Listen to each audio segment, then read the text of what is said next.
I am good if you want to go.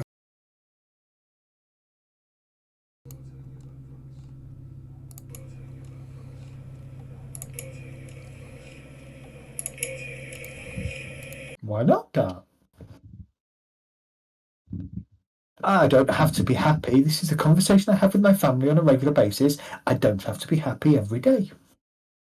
If I choose to be angry, I am allowed to be angry. Are we streaming? Yeah, Why you're are just you not allowed to kill streaming? people Oh, anymore.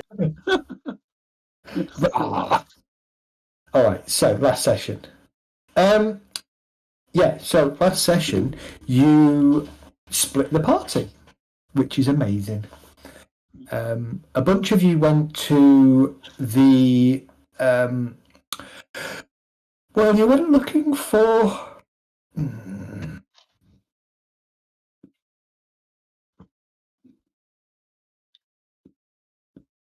All right, I'm just going to pull you to Bogenhaven. You went looking for the location of Lock, Stock and Barrel, the solicitors, in order to determine or ascertain the inheritance, the legitimacy of Volquin, also known as Castelliberung's claim on the inheritance.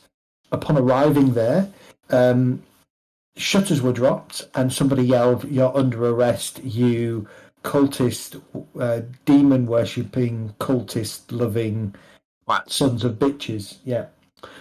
Only to then hear some really, really, really horrendous screaming and ripping sounds coming from outside the building. As you exited the building in the general direction that those ripping sounds came from, you discovered the remains of a person, or several people to be fair, that were scattered around like confetti. Upon the body of one of those individuals, you actually found a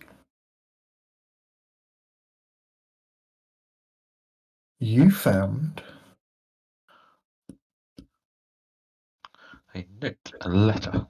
a note. A communique. Absolutely. Confirming that I was paying attention for a bit of last week. Exactly. Yes. More so than some people, perhaps. I'm just trying to find the note. Sorry. It is not obvious. That is the note. It is that one there. So that's the note. My dear Herr Koftos, you may recall a certain conversation, blah, blah, blah, blah, blah, blah, blah, signed by QF. I remain your most obedient servant, QF. That was about it. I think at that point you decided to vacate the area pretty quickly. I can't remember. We were still there, weren't we? You called it after the note. No, I just read the paper and then you said it was over. Oh, okay. In which case then, let us go back to Lock, Stock and Barrel. Kath, you probably can't see this screen, right? Yep. No, I can't. No, we can't. Last week I was watching the stream by Medi to try and make out what was going on. Okay, let me do this. It's weird that you can't, like, say, you can have Can't spectator. you can't spectate a scene. Yeah, that's maybe the one flaw of this. All right, let me put your. That's why when we're doing the D&D adventure, I had to drag myself to where people were to get visual on it. Yeah. So let me add Rembrandt and let me add Elgast, just for the sake of being able to see what's going on without having to rely on going to Medi's Twitch channel and boosting his numbers. We wouldn't want to do that. Boo, I say boo. You could hide their tokens, I suppose.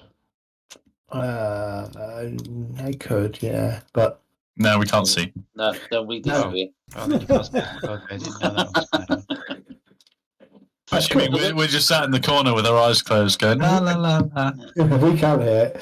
Yes. Okay. So this is where you are. So the remains of the body is kind of splattered out here. And if I remember rightly, you kind of reached through, did you, to get the paper? I went outside. You went Go outside. through the wall. Yeah, Dart had gone out. Dart had gone out. There you go, Dart. I think I was by the window with me bow out. Why is it two of me now? There shouldn't be. I can only see one here. I can only see one of Oh, you. okay. Yeah, there was two of me for a minute there.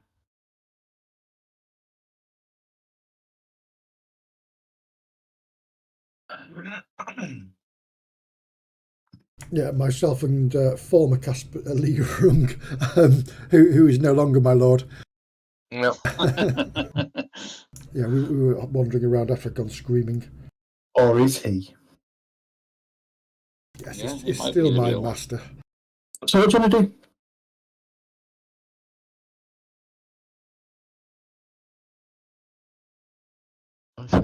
Have we searched the room yet? So obviously some things killed him, Yes. but we don't know where it's gone.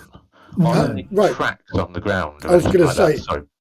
is there a lot of blood on the floor? Yeah, that's what I was going to check.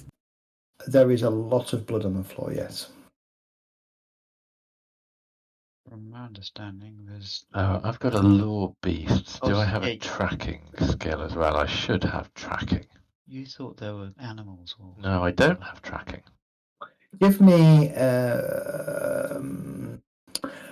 give me a perception check. Challenging, please.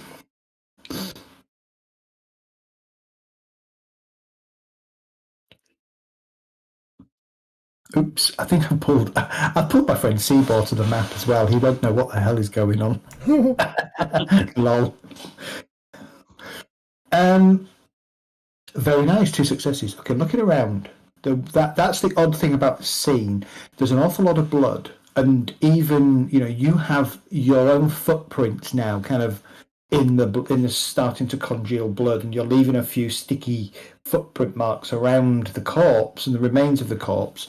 But there is nothing else. There is no sign of anything else that would have traipsed or walked through that blood. They were hovering above them. Did he explode from the inside out, or was he ripped apart? But we heard a scream, didn't we? With that scream and then that crunching noise of something being torn apart. Like, when you pull a chicken arm away from its body. Not that chickens have arms, but like a wing.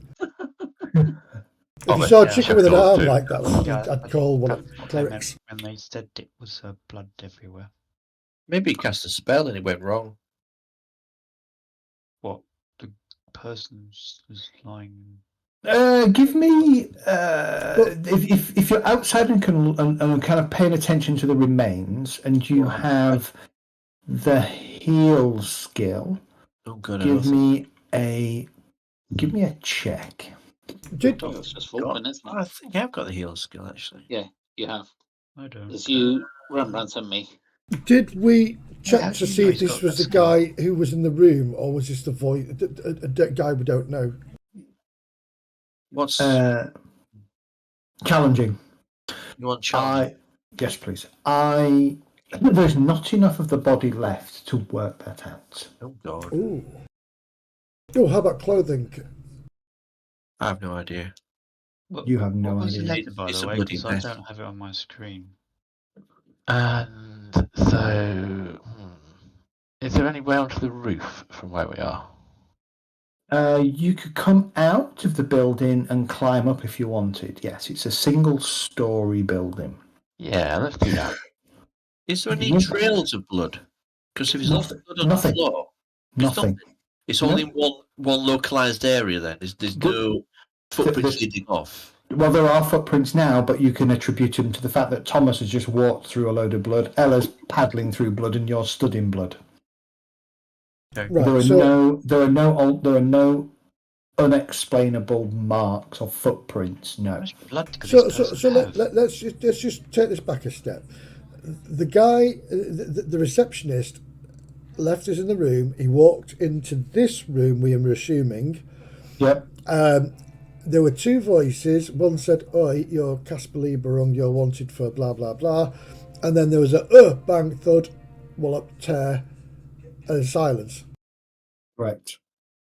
So there was two people, now there's one. So where's the second? Doesn't make a There's huge amount of multiple sense, bodies does it? out here. No, wait. I thought the clerk went out the other side, not the back No. door. No, He went out this door. This is the back door. Oh, okay. So the clerk passed through the door where Kay stood. and came out of here, as far as you know, came out of here, then everything collapsed down. Because if you remember, the clerk locked this door, and Is it you Clark that's dead? you can't tell. Is Can't it We didn't tell. see another person, did we? We heard a different voice, but we didn't You actually had- see anyone either. Correct. You had a voice that was not the clerk's voice. Right, can someone get Ella? Can you give me a leg up onto the roof, please? Give me a climb roll. Make it easy.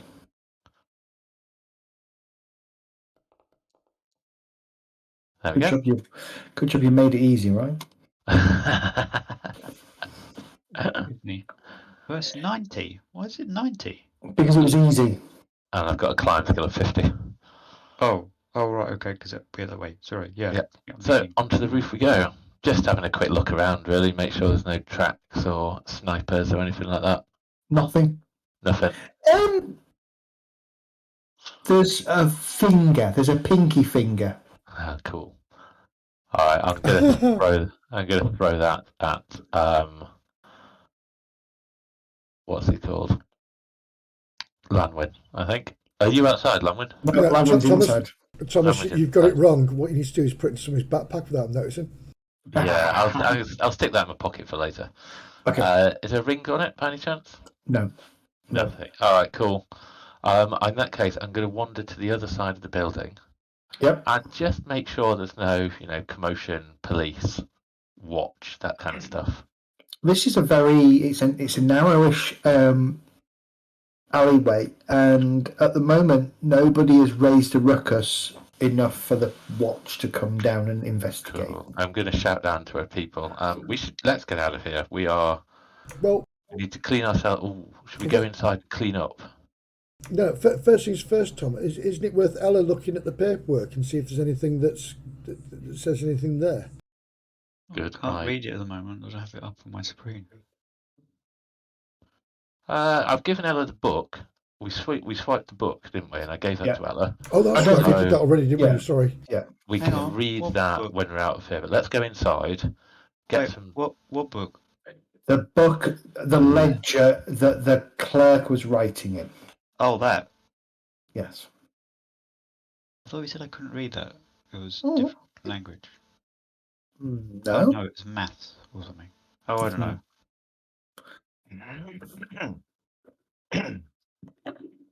Let's go and get the blood off us and get out of here before it all goes south. Well, I do believe, Thomas, that walking on the street will get rid of blood. If you say so, boss.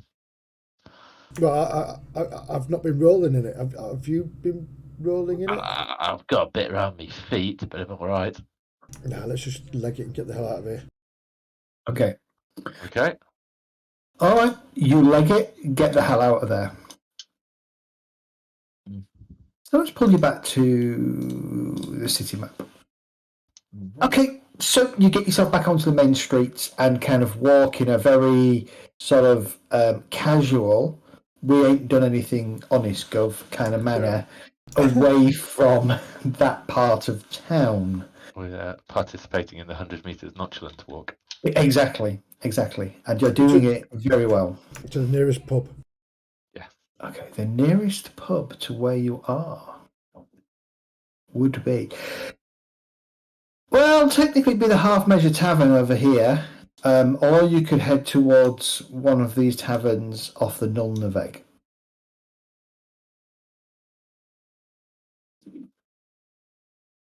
What do you reckon? Does everybody need a stiff drink like I do?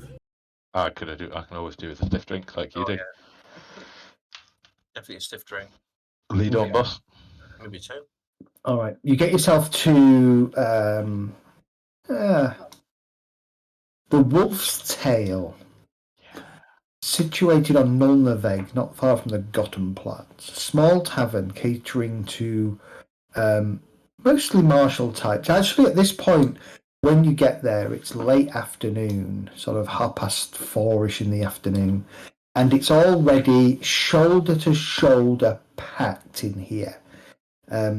You are effectively, the Nulnaveg is the main thoroughfare route directly into the start of the main sort of gate for the Schaffenfest. Oh, yes. And you just have hundreds of people around here. I guess it's like walking through, Alton Towers on a busy Sunday at the height of the season. It's just jam-packed with people, and you can't move around very easily. The Shambles in York on Saturday. Exactly. Lovely place, the Shambles. But you get yourself into the bar and, settle for a pint. Meanwhile, what were Elgast and Rembrandt doing? Remember, right? Rembrandt's trying to absolve himself of his sins, and I'm just waiting now. Yeah, there's an element of that. Yeah, I've spoken to the witch hunter. I was heading back out, That's right. but That's right. Depends how many sins. So Rembrandt, what are you doing? I'm going to a bit of confessional, and I think probably to attend a service if there is one going on, or if there's not one going on today, when the next one is. Okay. High Temple. I'm going to spend some time.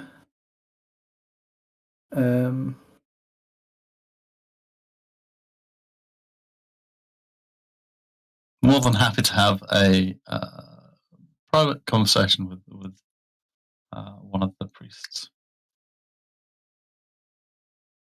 Forgive me, Father, for I have sinned. It has been far too long since my last confessional. It has been several wizards and demons since my last confession. Got a few things I want to talk about. There isn't a sermon happening right now. There'll be one later on in the evening, or there'll be one tomorrow. But you can get an audience with one of the sort of the subordinate priests to the high priest. And let's have a look. I'll keep my distance because the other witch hunters upset them. So I don't want to be tarred with the same brush and distract them from. Essentially, Rembrandt's going to seek some spiritual guidance. As I said, can run through that now, or we can run through that some other time. Assume that Rembrandt will be finding an opportune moment on one of the either this evening or tomorrow, when the party is not busily investigating. Okay. Perfect. You guys hear me all right? Yep. Hey, welcome, Guy. Hello. There you go. Hiya. Sorry, I'm late. No worries. I'm having a problem with my freaking screen.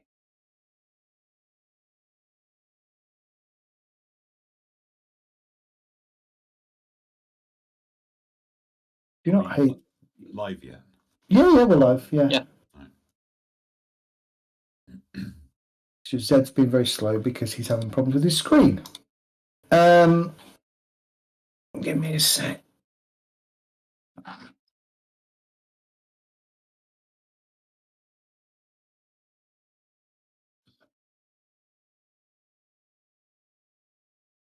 To multitask tonight, which is always fun. I have to paint a beast of Nurgle.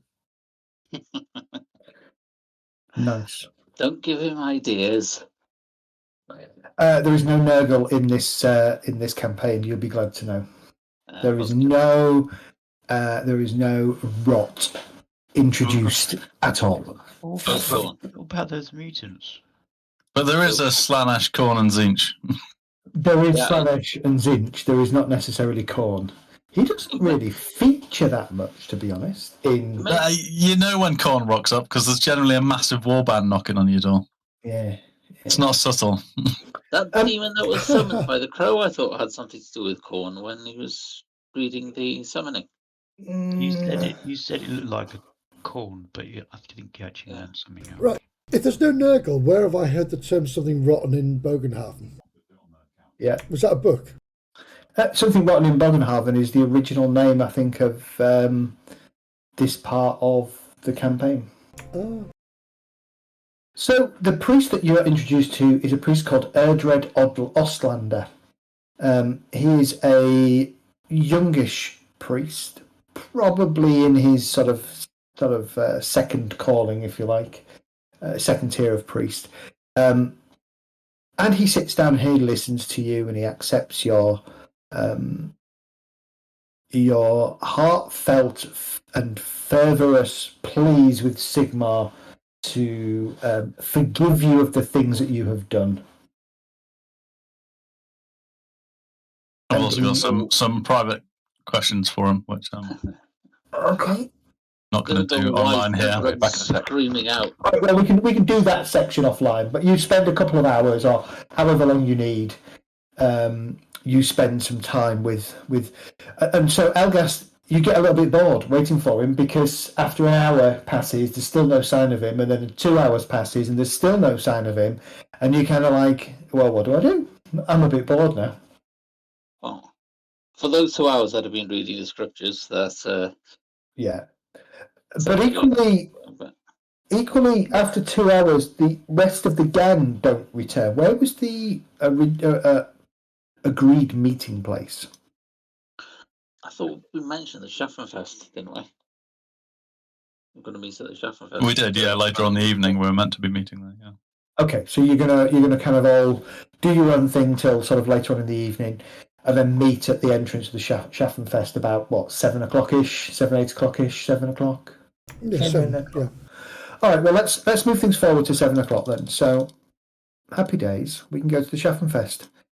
Because there's not a lot else for you to do. After you've kind of steeled your nerves a little bit, had a couple of drinks, the smell of food, the sound of merriment, the laughing and the joking of the various people that kind of come through the inn, the tavern that you're in, the Wolf's Tail Tavern, talking about the things that they've seen in the Schaffenfest, kind of gets you all a little bit curious about this what is Reichland's second or third largest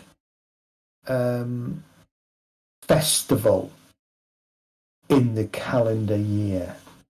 So it is huge.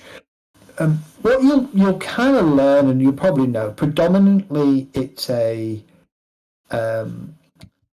of started off as the name would suggest, a livestock market that just grew and grew and grew and became more than just a livestock market. So there are lots of stalls and pens and things selling livestock, but there's also loads of other things. And, the kind of things that you'll hear about as you're sort of sat waiting and kind of meeting, there are fortune tellers. There are, fortune tellers. There are pharmacists. There are general stalls. There's entertainers. There's a wrestling ring. There's the livestock market. There's jousting lists. There are the festival courts and stocks. There are doctors. There's a very interesting travelling sort of how do you put it? One of those sort of early 1900s. Come and see the bearded woman. Come and see the three-legged man. Come and see the world's strongest man. Those kind of things. So like the travelling freak show troupe. Yeah, entertaining troupe is also here. There is lots of things to do. Lots of food from all parts of Reichland. Lots of ale and wines and other drinks from all parts of Reichland. And so, as you all kind of gather just after sort of 7 o'clock, I'll leave it to you what you do and say and where you're going to go and what you're looking for and stuff. Yeah, I'm expecting the fortune tellers to close up as soon as I start approaching them.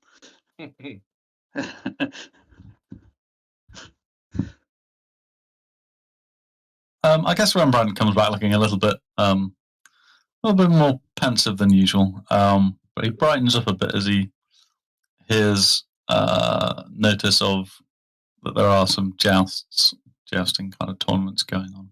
Okay. I'm just going to go with the flow. Go with the flow. He's wondering if he recognises anyone's name that's in the list.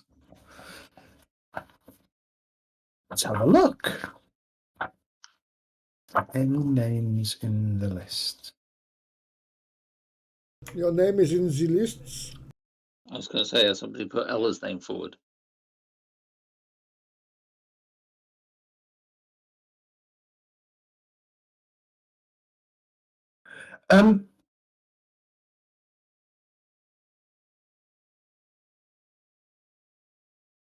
So it's typical in that the jousting lists turn out to not be they're a spectacle, and a lot of people are talking about them, and sort of this is the end of day one of the Schaffenfest, and what you get wet pussy. What you I'm sorry. wet pussy. At the end of the first day as well. He's come from the outside and he's all wet. You leave Ella out of this. And he's a very hairy cat, so obviously the moisture just sits there on him. There are people that talk about it. It seems that it's a closed list, but nonetheless, it is a 3-day tournament between various knights, squires, and men-at-arms of House von Saponatheim, who is the local liege lord of this part of Reichland, and the visiting Grand Duke Leopold of Middenland and his retinue. And over the next 3 days, various knights and other individuals of the two houses will joust, and it will culminate in 2 days' time in the evening with a grand melee. And it would certainly be something that Rembrandt has witnessed before, and maybe he's even squired for a night doing the jousting, and it would certainly be something that he would be interested in, at least spending a little bit of time watching and seeing what is going on. Yep.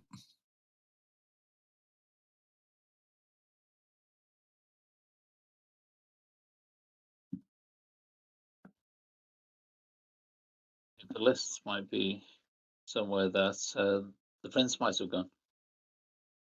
They might actually have some potentially. Yeah. Over this day, you haven't heard any rumours that the prince is still in town. No. Well, we know he came to the Schaffenfest. That's as much as we know.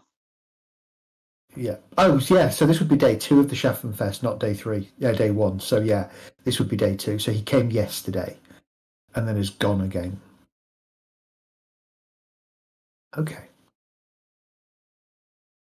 So travelling through the festival, taking in the sights, the sound, the smells, both good and bad, you find yourself stopping off at a pie stall, getting yourself a pie.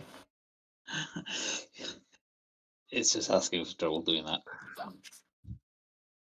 You walk past a bright red and yellow tent that says, "Mystic Megret, come have your fortune told." I want that. 4D. How much, sorry? 4D, 4 brass pennies. 4D. Yep, I'd like some of that, please. I'm a bit concerned with all the stuff that's happened to me recently, that my life might be screwed. Okay. You go in. This woman, she sat inside a dimly lit tent. A small cushion sits in front of a small ball of crystal. And the woman sits behind with a veil over her face, so you can barely make out her features. Judging by what you can see of her, you would put her in her maybe late 20s, early 30s. Not too old, not too young. Ah, hello, dear. Hello, Megita, was it, sorry? Just call me Megret. Megret, sorry, Megret. Take a seat. Take a seat. And what can I do for you tonight, young man? Well, my life's been a bit topsy-turvy, and I don't seem to have a path that I'm following. I seem to be thrown this way and that. And I just wondered if you knew something that was going to happen to me that I've got to... that might change my fortunes. You want me to tell you your fortune? Well... Hey, she's pretty good. Yeah, you've got my money. She pushes the small kind of plate to the side where, as she beckons you to sit down. I shall have a seat. And she kind of nods to the plate. Nice plate.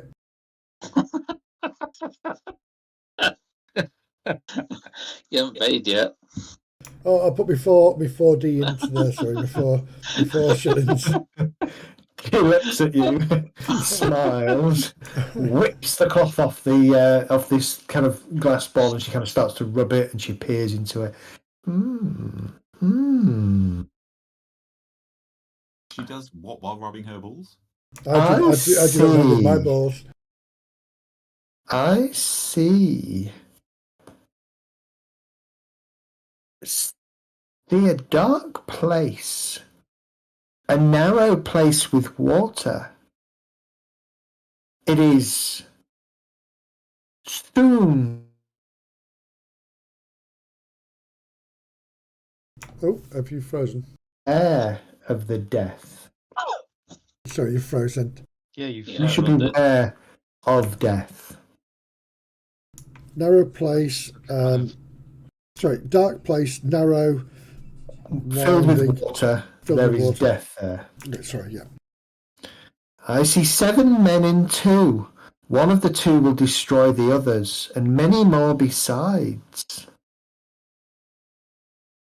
Now, I see a big man, a rich man.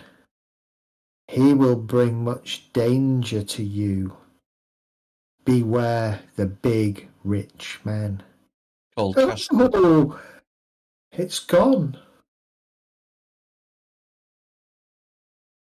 Oh, that's quite dark, isn't it?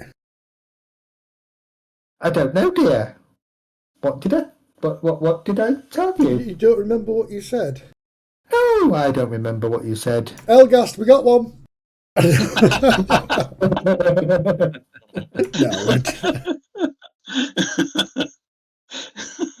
No. That's. No, thank you very much, Margaret.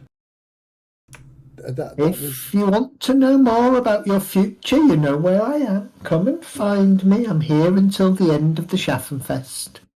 There's more? I don't know. Oh, I'll tell my friends. That was quite astounding. And I'll stand and take a hand and give it a kiss on the thing. No, I mustn't be contaminated by the touch of another. Oh, sorry. And I'll give her a wave. Thank you, and off I go. Okay. I've just had the strangest fortune telling ever. All across the way, which is selling some Bogenhafen beer.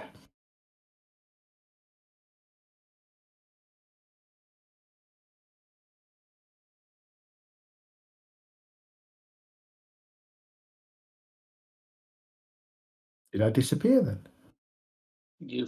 Well, everyone froze for a couple of seconds then. I'm just checking my connection. My connection's fine. I suspect that Discord's messing about. Discord is playing up again. Okay. Did you say there was some medicine shows and things? What do you mean by medicine shows? Snake oil type thing. Like snake oil type things? There's loads of those. There's loads of stalls. Wandering around, there are loads and loads of medicine shows. Dr. Zeus's Wonder Tonic, rare elven spirit water, genuine Norscan silver talismans. These kind of things that are all on, all being sold by different people as you kind of wander around, all claiming to be miracle cures. As I say, it's all kind of like those, relic things that you get people selling around temples and stuff, high temples and stuff. Yeah, cures for colic, rheumatics, warts, bad breath. Things to keep it up when you can't get it up. Things to keep it down when it won't go down. Things to stop you getting pregnant. Things to help you get pregnant. Everything that you can imagine. Nothing that a hardy adventuring folk might be interested in then. Well, you come upon a stall run by a woman in her late 30s with light brown hair. What are we laughing at? Seaboard's just posted. Dear me. So I just kick him and get rid of him. Brown hair. He's not listening to us, is he? He might. I don't know. He might be on the stream. Dark blue eyes. Her stall is rather tidy. In fact, it's probably kind of. It'd be a wagon with a very colourful kind of awning that she's pulled over and set up a small set of tables in front of the wagon. Just off to the one side, she has a small, not a small, it'd be quite a large horse that's currently grazing on some grass and some straw. And again, you're about to dismiss it. Just another, phony tonic seller in your head. When you realise that the things that she's selling seem a little bit more akin to healing tonics, healing drafts, other kind of herbs, and she's kind of, gentlemen, ladies, come speak to Elvira. I can see that you've been in battle recently. That you look weary with journey and with worry. Perhaps Elvira can help you with some herbs to help you sleep better, to ease those aches and pains the next time you take a warm bath. You seem a little bit more, how can I say, competent than some of the rest of the snake oil sellers around here. Well, I'm glad you think so. All those are yes, they're mere charlatans compared to Elvira. So what can I help you with?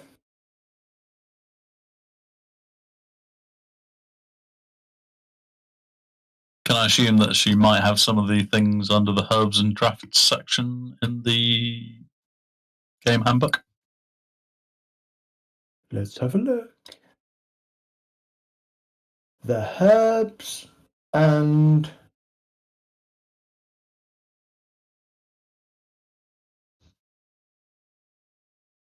in the core book, yeah, herbs and drafts. Okay.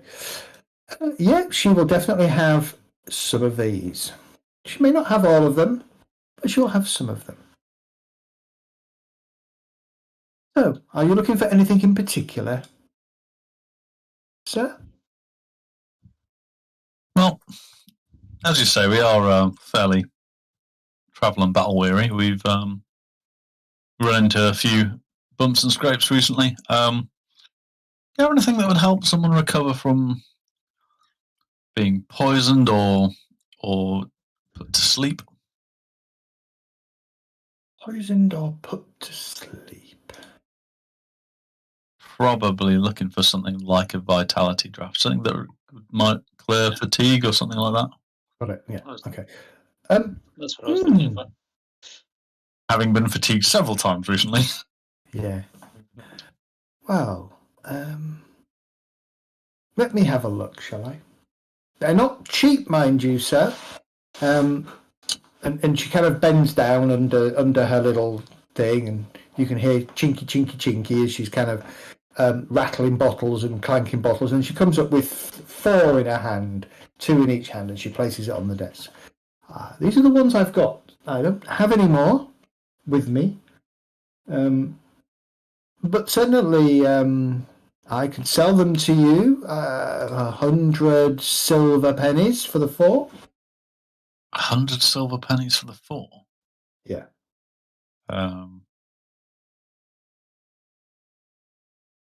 Could do some maths now. I've just been doing budgets all day, so you're trying to make me count. I can't do 8 times 4. How bad is that? 32. There we go. So that's 5 gold crowns, basically. So she's asking, she's asking 5 gold crowns for the 4 of them, which puts them at slightly over a gold crown, about 1.5 gold crowns each, roughly speaking. 1.25 gold crowns each. Yeah. Which, yes, to your recollection, that is on the pricey side. I will, as politely as I can say, I appreciate that your skills seem in scarce supply around here based on your competition, but come now, these prices are a little high, aren't they? I have to make them, and I had to transport them here safely, and there's fees for participating in the Schaffenfest. There's taxes to pay on the things that I sell. Did you have a price in mind?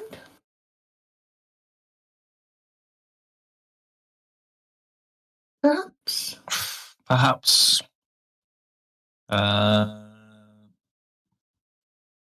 20 silver shillings? What, for the 4? No, for one. For 1? Oh, 20 silver shillings. Well, that's Certainly one gold, isn't it? Certainly wouldn't wish to put you out of business for 4. No, that would be far too unreasonable. Isn't 20 silver shillings 1 gold? Yeah, but she's talking silver shillings, isn't she? Yeah. She's probably of silver status, and you deal in kind of the coins of your status. So that is what she looks like, by the way.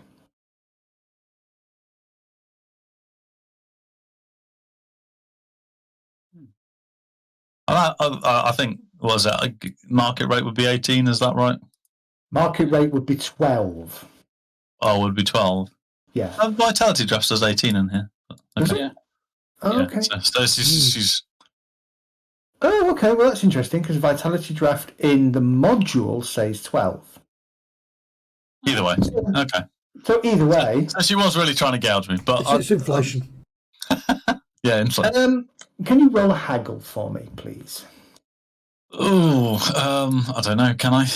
Yeah, probably. I can give that a go. Challenging. Challenging haggle. Oops, and I've just rolled an average. Just because I'm the GM and I can roll what I want. It's not a bad attempt. Oh, 2 successes. It's not a bad attempt because she got 2 successes as well. To the victor goes the highest stat, so technically she beats you, but 20 silver. Let's assume the 18 silver is the right price for the moment. Yes, I think I can do that. Just for the 1? I would love to be able to purchase all of these, but unfortunately, I'm a little short on coin. Perhaps you would offer the same deal to some of my companions? I'll take one. Yeah, I don't see why not. I'll take Yeah, 4 if you got them. I'm joking, I would take 4. I will certainly purchase one for 20 silver shillings. Yeah. Wow. I'll take one as well. Okay, so just deduct 20 silver shillings from your characters. I might be able to force you to do it, actually. I've already taken them off mine. Okay, cool. There is a way for me to kind of get you to... Yeah, just done it as well. Did you only have 4? Done. Yeah. Yeah. And then how do we add this? Just search for Vitality Draft and drag one onto your character sheet. I can't remember how to do that. Control Yeah. space. Control space. Just Vitality Draft, then just literally drag it on, drop it onto your character sheet. Okay. Well, I didn't have any money. Then I did have some that I forgot about, and now I don't have any money. So who's got one? You've got one. I've got one. Elgast Dick's got and So Thomas. there's one left, I think. Yeah. I'll take There the should other be one. one Then. left. You took the last one. Okay, that's all 4 of you bought a Vitality Draft then. Just drop that onto your character sheet. Oh, well, it's been a pleasure doing business with you. I'm here for the rest of the Schaffenfest. You don't by any chance happen to, or expect that you'll be travelling through Weisbrook at all, do you? In the near future? Where's Weisbrook? Weisbrook is... Just on the world map. But Right direction. that's to say, if it's further south, perhaps, or if it's on the way to Altdorf, we may. It's on Yeah, the way it's on the way to back to Altdorf. So you briefly... It's where you saw the guy that you recognised from Altdorf that had been following Castelliberung, and you went looking for him but lost him in the... because you ended up in the... I want to say the Trumpet Inn, which was the Strumpet House. Yeah. It's the opposite direction to where we're going, basically. I'll say we have business in the south. Perhaps earn a few more coins and. Well, if any of you, if you or any of your friends happen to be in Weisbrook, please look me up. And more importantly, if any of you ever find yourselves so inclined as to dabble and learn a little bit about herbs and drafts and really take up some serious pharmaceutical studies, I'd be more than happy to act as a tutor for you. Nice. Oh. So you can That's make very a good to note offer. that if you go to Weisbrook and you find Elvira, if you want to, you can spend some time. It would probably be a month or a few weeks at least, and you can have a free class swap to apothecary. If Very that cool. helps. That sounds really good. Yeah. So that's apothecary or herbalist, I think, is what she'll teach you basically. So either of those would be something you could switch to if you wanted to at a future time. She kind of chats away with you for a little bit. She points out a few herbs and some things to look for, and you know, she's a very polite, very nice middle-aged lady. That she doesn't have a hard sell. She's satisfied with what you've purchased from her, and she's, you know, she wishes you all the best and a very pleasant Schaffenfest. Does she? And I'm feeling quite ashamed to ask, but does she have any nightshade? I've got a friend who suffers with lack of sleeping, and I thought that might. Oh, does she have any nightshade? Are you buying poison? No, it's not. Nightshade causes a victim to fall asleep forever. No, for 2 to Oh, that's probably what we were poisoned with, wasn't it? Pretty much, yeah. Yeah, pretty much. Oh, Yeah, it could be useful, that. That's what I was thinking. does she have any nightshade? She does. She kind of looks around. 1 second. And she ducks down under, and you can hear the clinking of vials and bottles being rattled around. And she comes up with a small brown vial about this kind of size, and she places it carefully. In fact, what she does is she gets a small bundle of, like, one of the little flower pots that she's got, and she positions it just so you can see the vial, but it's not on display with everybody around. And she kind of looks around and she says, I do, but it's not cheap. I didn't expect it to be, milady. I know it's quite hard to find from what I've been told. It is very hard and could be used, if it was to be used incorrectly, could be very, very distasteful. Oh. But Does it come with instructions? You do seem like a good fella, and your friends here all seem fairly honest, especially him. And she points at Elgas with a smile, recognising Elgas for what he is. He hasn't tried to arrest me yet and accuse me of witchcraft, which I don't have any brook with. I'll have you know. So, look, you are a nice fella. As I said, it's a little bit pricey. Normally, this would be 6 gold crowns, but I think in this instance, 5.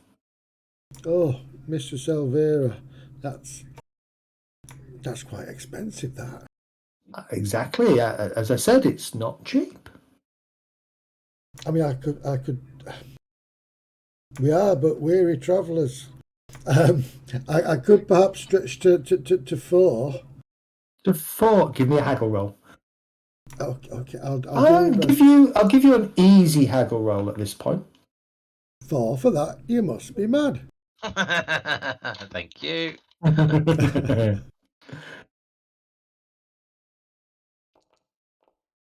Shakalaka. Oh, I thought you were going to get 100 then.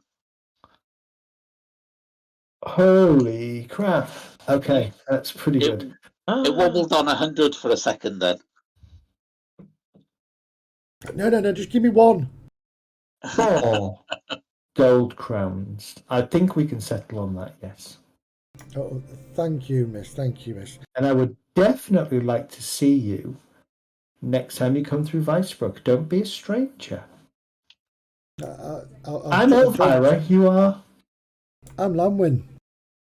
Pleased to meet you. She takes the vial and she passes it over to you. She picks up your, as you put your deducts 4 gold crowns. As you put 4 gold crowns, she passes them to her. She picks up the vial. She takes your hand. She puts it in and she carefully closes your hand over it. And she holds your hand for probably 1 or 2 seconds longer than you would expect a normal shopkeeper to hold your hand for. Yeah. And she smiles at you. Just how many drops do I need to put in?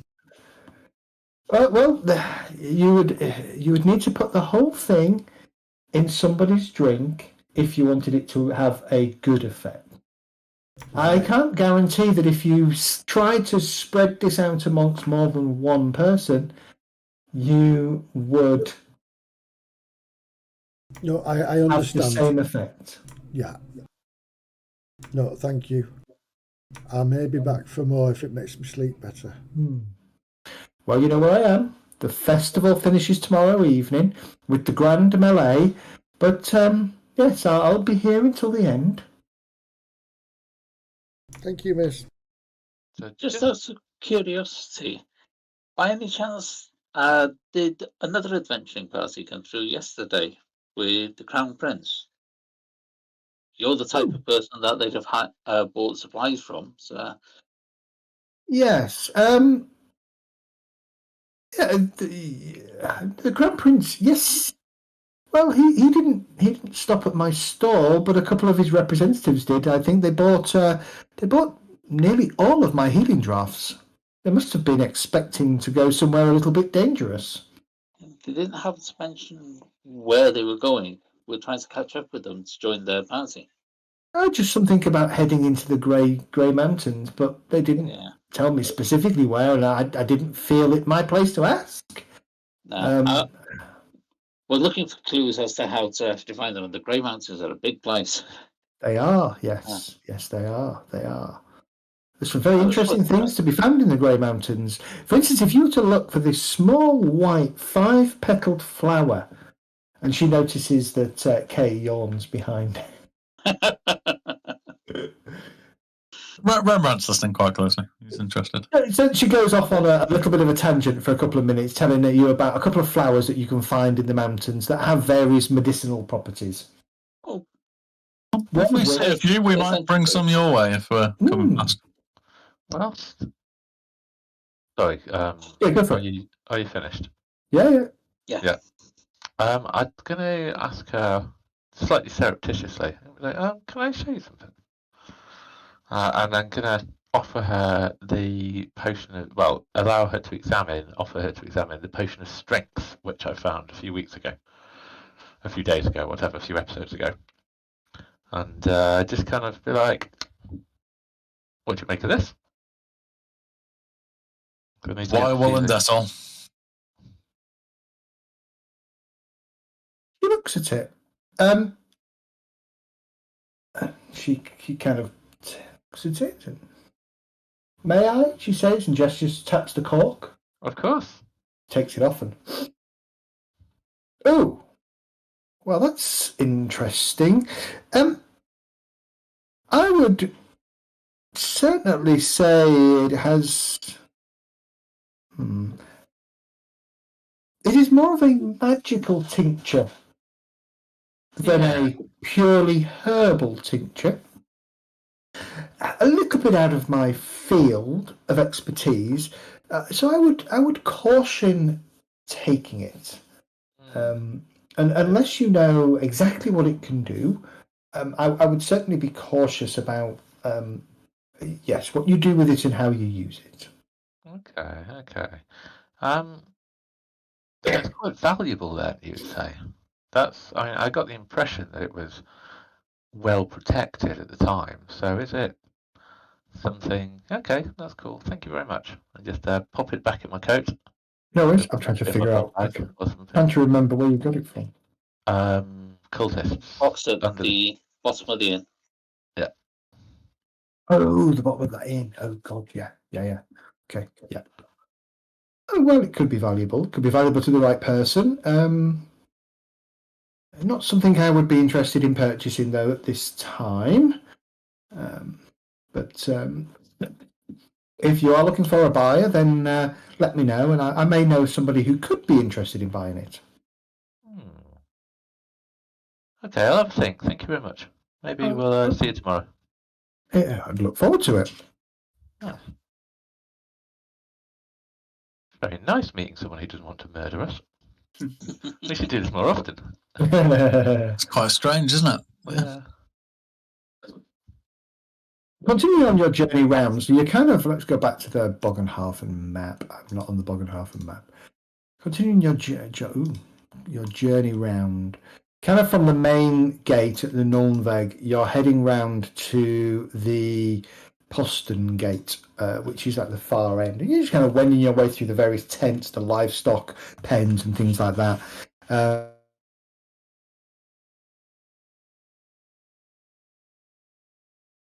It's spring. It's getting dark. It's probably dark, actually.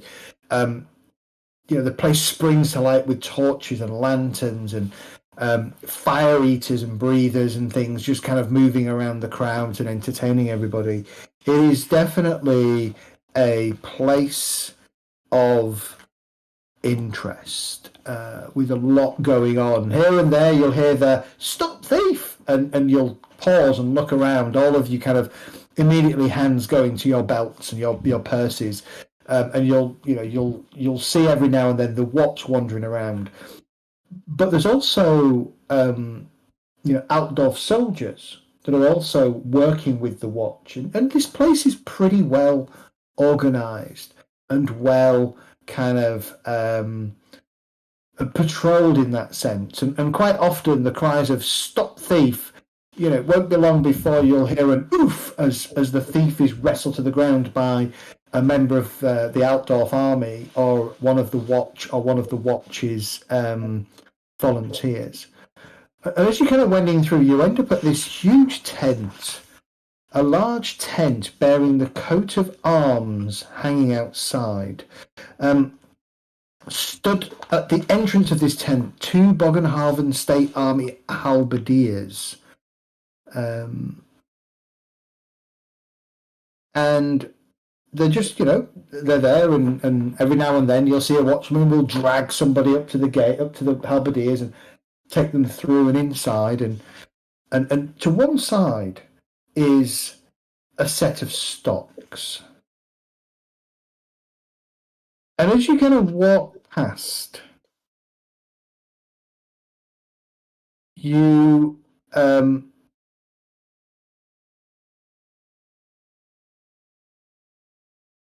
you see a dwarf in the stocks, and you watch as a couple of kids throw a couple of slightly rotten and turning tomatoes that splat into the dwarf's face.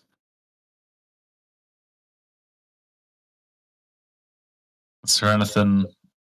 Is he awake? Is he all right? Is there anything? He splutters and coughs and kind of stop it.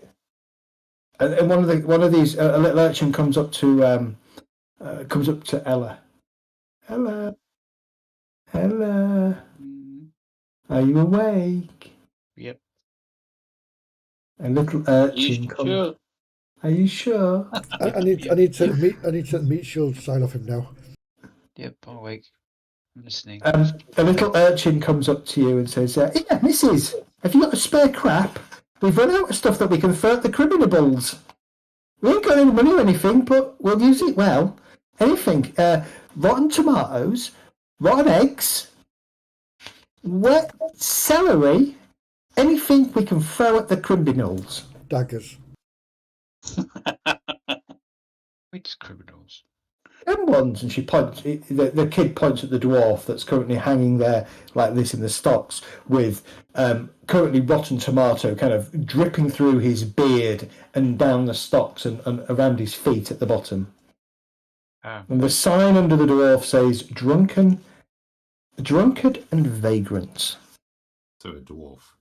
It is a dwarf, yes. That Has he sounds got a red quite normal beard? for a dwarf. He got a red beard. Yeah, I'll wander over to the dwarf and in a slightly conversatorial tone say, Master Dwarf, how came you to be in these stocks? Oh, good sir, good sir. Well, slight misunderstanding with the watch. You don't happen to have a couple of shillings you could give me to pay my fine, do you? And as he says this, the reek of alcohol, I was about to say, is he drunk? of the words just kind of washes over you. You kind of involuntarily take a step back, and then you realise you've seen this dwarf before. Oh, And we're going to take a 10-minute break. Oh, No. I can think of two dwarves we've met. yeah. There's the one that sold you the axe, and there's the one in the first town that. No, we met them in an inn somewhere, didn't we? He's been left behind by his buddies, hadn't he? Exactly. Yeah. It's him. But we'll come back to that. Okay, We'll come back to that. I forgot about it. 10-minute break. Go on, Rob. If you're tired, mate, you can drop out. Don't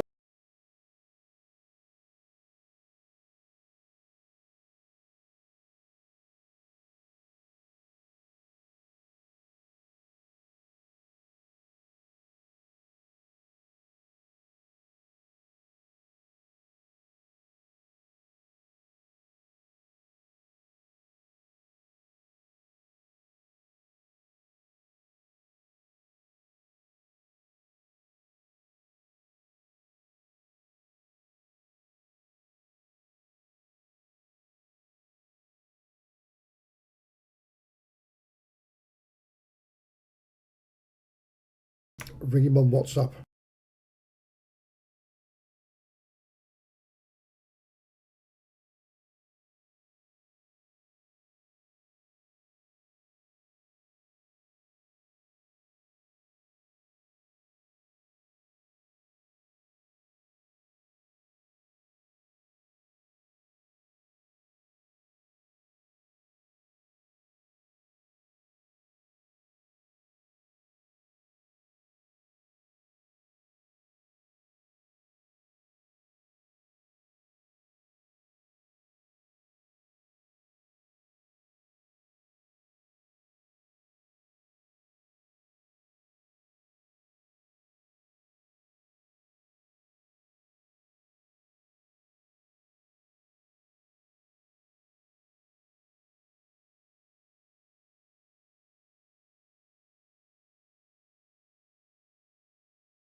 buying Warhammer stuff these days. It's way too expensive.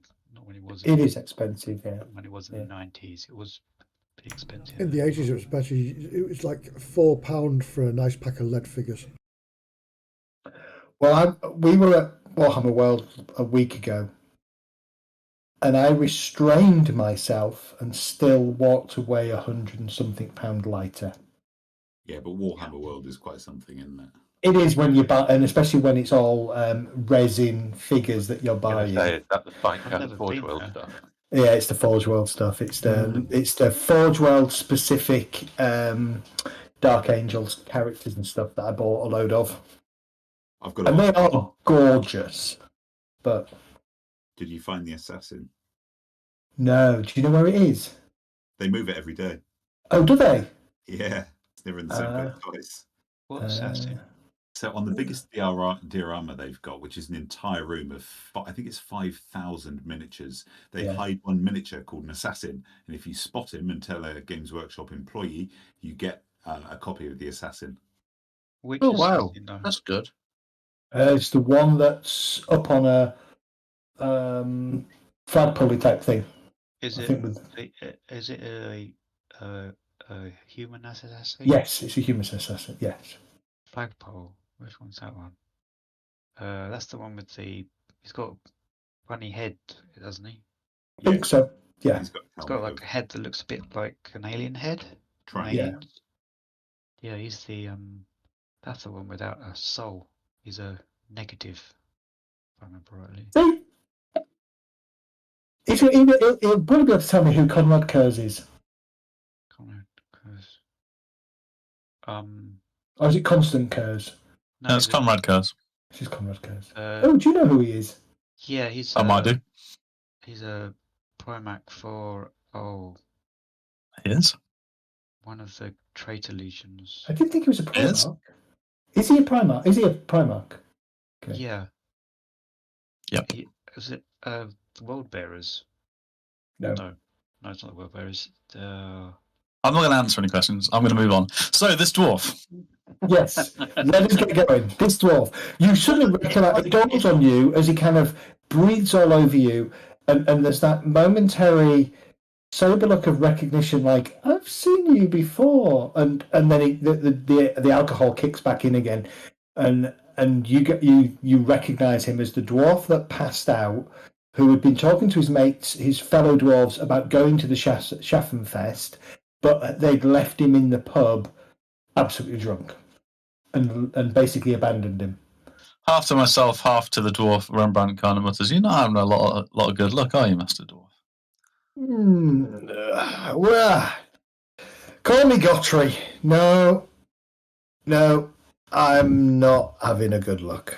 You just hang around. I'll be back in a minute. I'm going to wander over to. I'm assuming there's like the guard post is what's looking after the stocks and stuff, is it? Yeah. I'm going to pop over and see if I can have a chat with them. Dwarf in the stocks. I can see he's in the right state. Why is he in there? Is he just causing problems, or he has not been violent or anything, has he? Yeah, no, far from it. He fell over asleep and upset knocked a fence over, causing half a dozen chickens to escape. The merchant wasn't too pleased, called the watch. The watch had no choice but to lock him up. He did get a bit... His language was not very conducive to a friendly engagement with my fellow watch members. So they felt a short lesson for the short fella was in order. Wait, hang on a minute. Did you just say his name was Gottfried Brunson? Gottfried. Gottfried. Oh, Godfrey. I was thinking, no, it can't be the Troll Slayer. Has he got a fine to pay to clear this up? Get him out of here. Oh, let me have a look. I wouldn't say I know him, but I bumped into him before. I feel a bit sorry for the fella. Wait, so he's his brother? Yeah, look.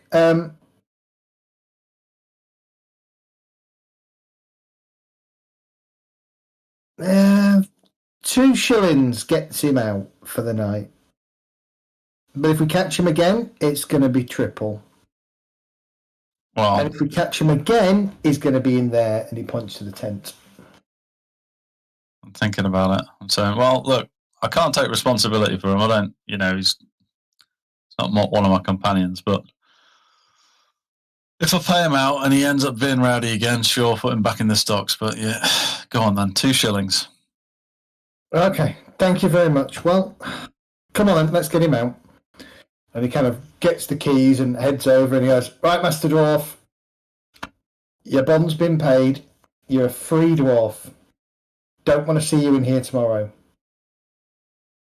I, Master Watchman, I won't be in here tomorrow.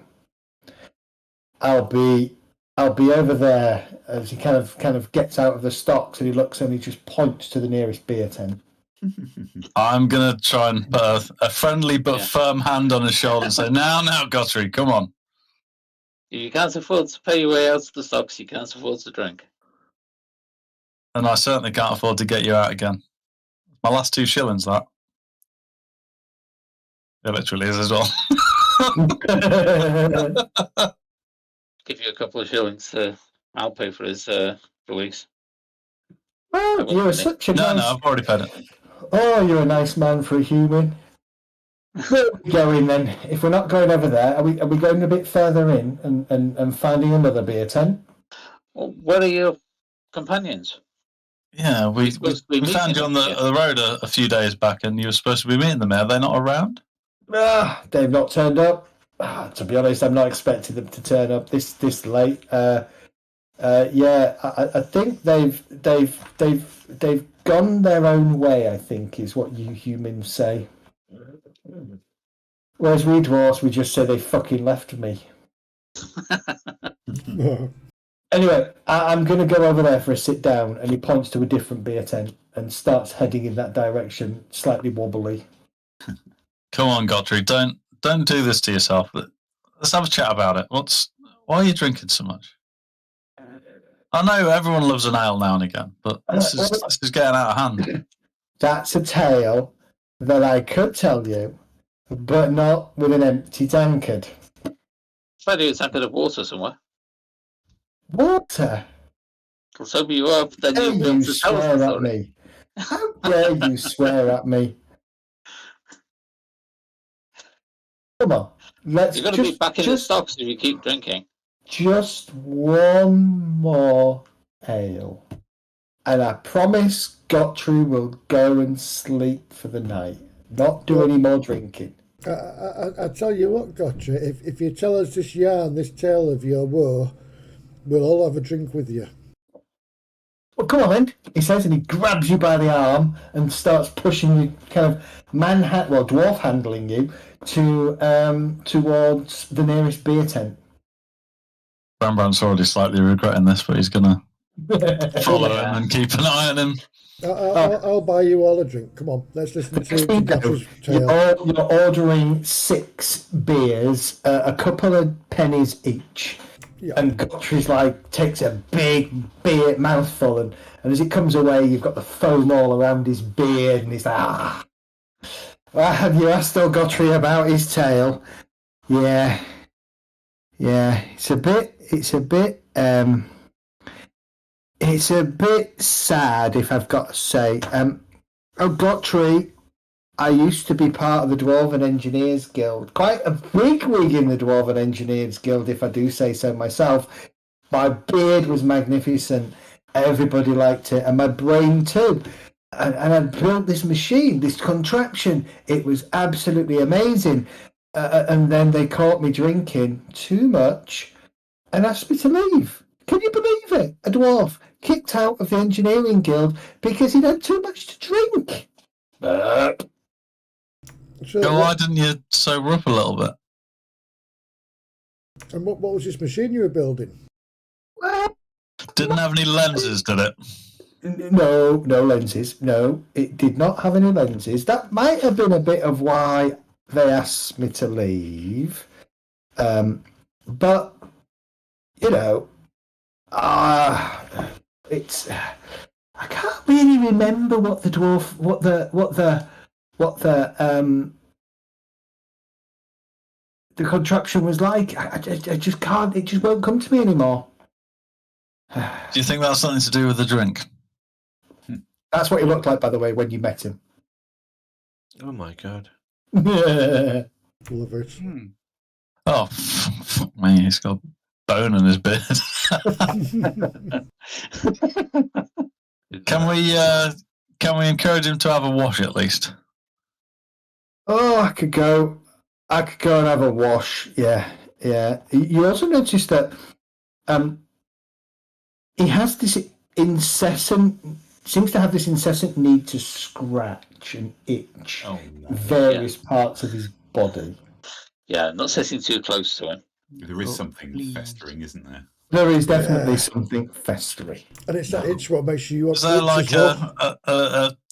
a fairly chunky livestock kind of trough with water in that looks reasonably clean? There is plenty of chunky livestock. Yes. When he wanders over to it, I'm gonna make sure he gets dunked. Okay. Sorry, Master Dwarf, it's for your own good. And you dunk him. You dunk him good and well. And he kind of comes up, spluttering and coughing, eyes wide from the shock of the cold water and the cool evening air. Oh, you didn't have to go do that to old Gottry. Oh. You could do with repeating this the next few days if I were you. Look, Master Dwarf, your kind's done me right in the past, and I figured Sigmar praise it. You needed a favour. Do you know what his trappings are listed as? Fleas and rags. No. Literally. Trappings, fleas, and rags. Oh, bless him. There's another one here, trappings, pointed stick. Now, we've got business south, so we can't hang around and you know, I'm not going to be responsible for you, but do yourself a favour. Ease off on the drink for a few days, have a wash or two. Start thinking about that contraption, getting back with your guildmates. It'll do you the world of good. Oh, okay. Well, Gottry needs to go and sleep. I'll think about what you've said. Thank you for the drink. Not thank you for the bath. We won't charge you for that. You didn't like that. You might in the morning. I will look out. Will you be here tomorrow? I'll look at the rest of my comrades.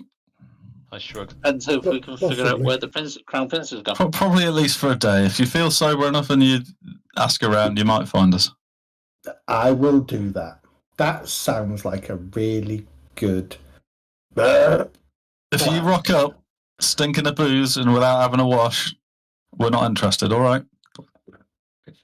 Oh, did you have a hard bargain? I believe you would wish harm on a dwarf of the Empire. Denying me my drink. No. We're not denying yet. We're not snoring. Sigmar praised. Well, I don't think we can do anything for this guy. No. Maybe I'm going to put. He turns up sober tomorrow. We'll see. Is there a straw on the floor? I'll put some over him if there is. Yes, yeah. You're near a livestock pen, so you could definitely get a bale of straw and just kind of sprinkle it over him. He's kind of next to the trough. The right side, though, is on the outside of the livestock pen, not the inside of the livestock pen. and as you kind of walk off, you kind of glance over you, and you can just see this hump of what is the dwarf snoring away. Yes. I've taken 16 copper off because there was 8 of us. Yep, that sounds good. You're a good man, Lamgrim, but I don't think he needs any more ale, but it did loosen his lips a little. Yeah, I was just interested in what you had to say, to be fair. He seemed a troubled man. You're not wrong, but sometimes,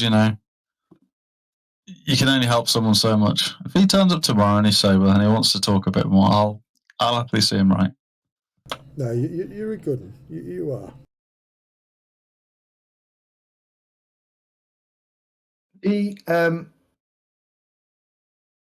You continue around, heading towards the postern gate, and all of a sudden you hear a. Is that her? It's her. Surely it's her. Yeah, it's the Troll Slayer. No. I'll look. Hey, Klaus! It's the Troll Slayer. She's famous. She is from where was you? Ubersreich. From Ubersreich, the Troll Slayer of Ubersreich. She could take on your champion. And the next thing you know, there's a crowd of people start to form around you, and the crowd opens, and you're stood in front of a wrestling ring. Jesus. We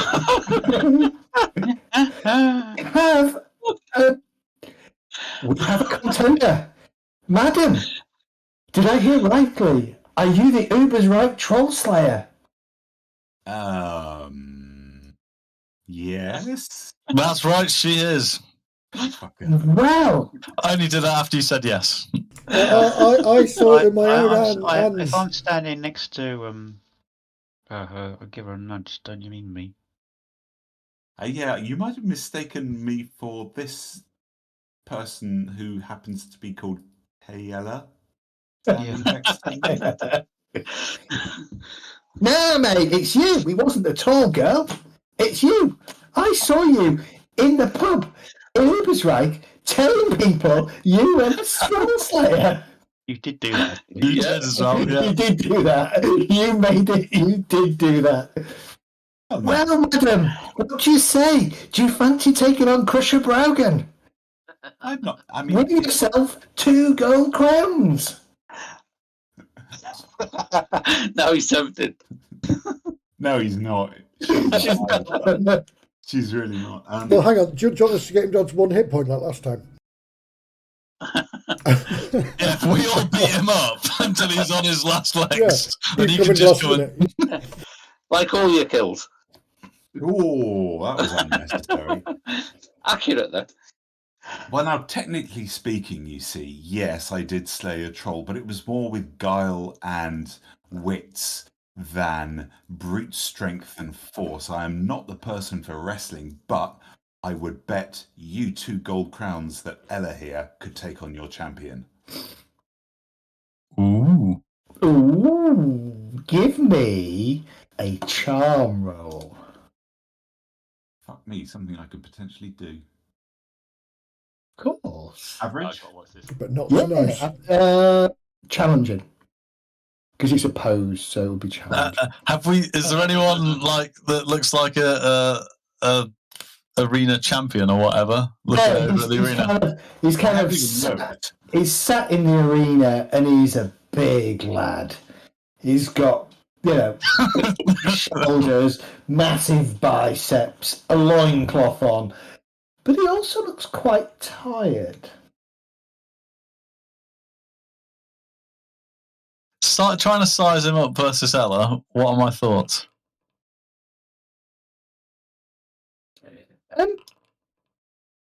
It depends on how tired he is and how drunk he could be. Yeah. Well, I mean, Ella, if you want to do this, I'll go and have a chat with him, and I'll give him, some of my hip flask. But this could be the perfect time to use my special thingy.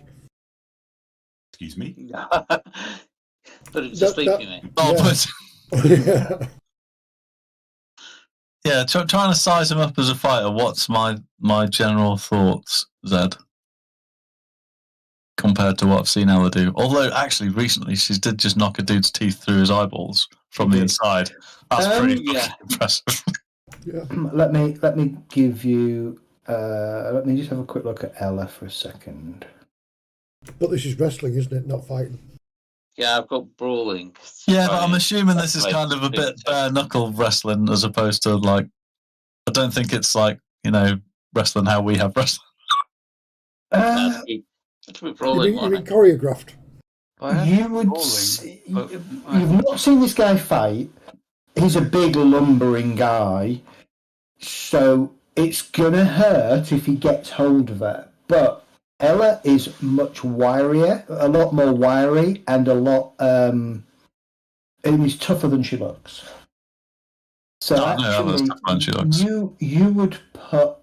you would probably put Ella having the slight advantage. really, I haven't put much into my brawling skill. I thought you were as good as I was. Well, so what do you say? There's a pot. Obviously, you can't just jump in. It's 2 shillings to enter, but it's 2 gold crowns if you win. That's where the pot's at the moment, because nobody's beaten Baugen today. Do you reckon, Ella? Yep. Crusher.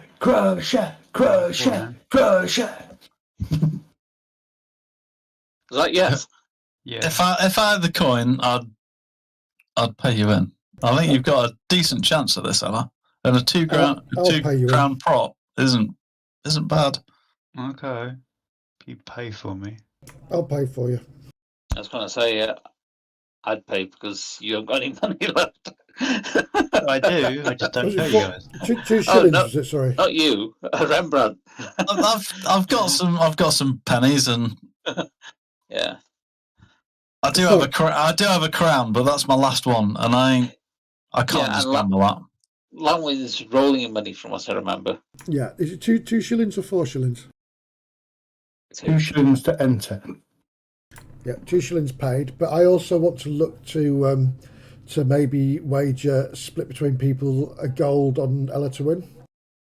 Okay, so this is the guy that's kind of running the wrestling ring. Do I have? Is that Eric Idle? It is a bit. A little bit, yeah. And this is the guy that stands up wearily and points at Ella. Oh shit! You want to take the crusher on? Come on then, let's wrestle, lass. We It should just have says 2 on it. Huh? He's a big lad. Yeah. I know that it says 2. That's up one. That's on Space Marines, isn't it? Just get him in the Jakes. Be fine. It's a special That's the Imperial Cross. Yeah, that's Imperial. Right, Cross. okay. Yeah, the Imperial or Sigmarite Cross, yeah. All right, Ella. You step into the ring. Can I just go on? What I'm going to try and do to give Ella a bit of assistance is, while I'm watching them fight, I'm going to try and use a bit of intuition to build an advantage, and then leadership to give Ella some tips. I'm going to shout some tips in as I'm watching him fight. How does that work? Well, I can build advantage with intuition as an action per round, and then leadership, I can transfer that advantage to somebody else. Oh, can you? Fancy. Yep. Didn't know you could do that. Yep. It's He's a leader of talents, men. isn't it? Sorry? Is it a talent or? No, standard capability. Yep. Oh, okay. It's one of the primary uses of those skills. So Share mine. I suck on both of those. I'm quite good at them, so I figured I should start bloody using them. I'll put points into these. See, I'm good at the brawling side, so I could see what's happening, but I couldn't pass on the information to anyone. Was it inspiration? Intuition to intuition. kind of gauge how someone's fighting to build advantage. Oh, I mean, mine's 42. My intuition. I mean, you could hit them and gain advantage, but for example, if I'm watching somebody fight, I can figure out how they fight. Right, apologies. You probably have a black map at the moment. We do. Yeah. That's fine. Because none of you are on the map yet.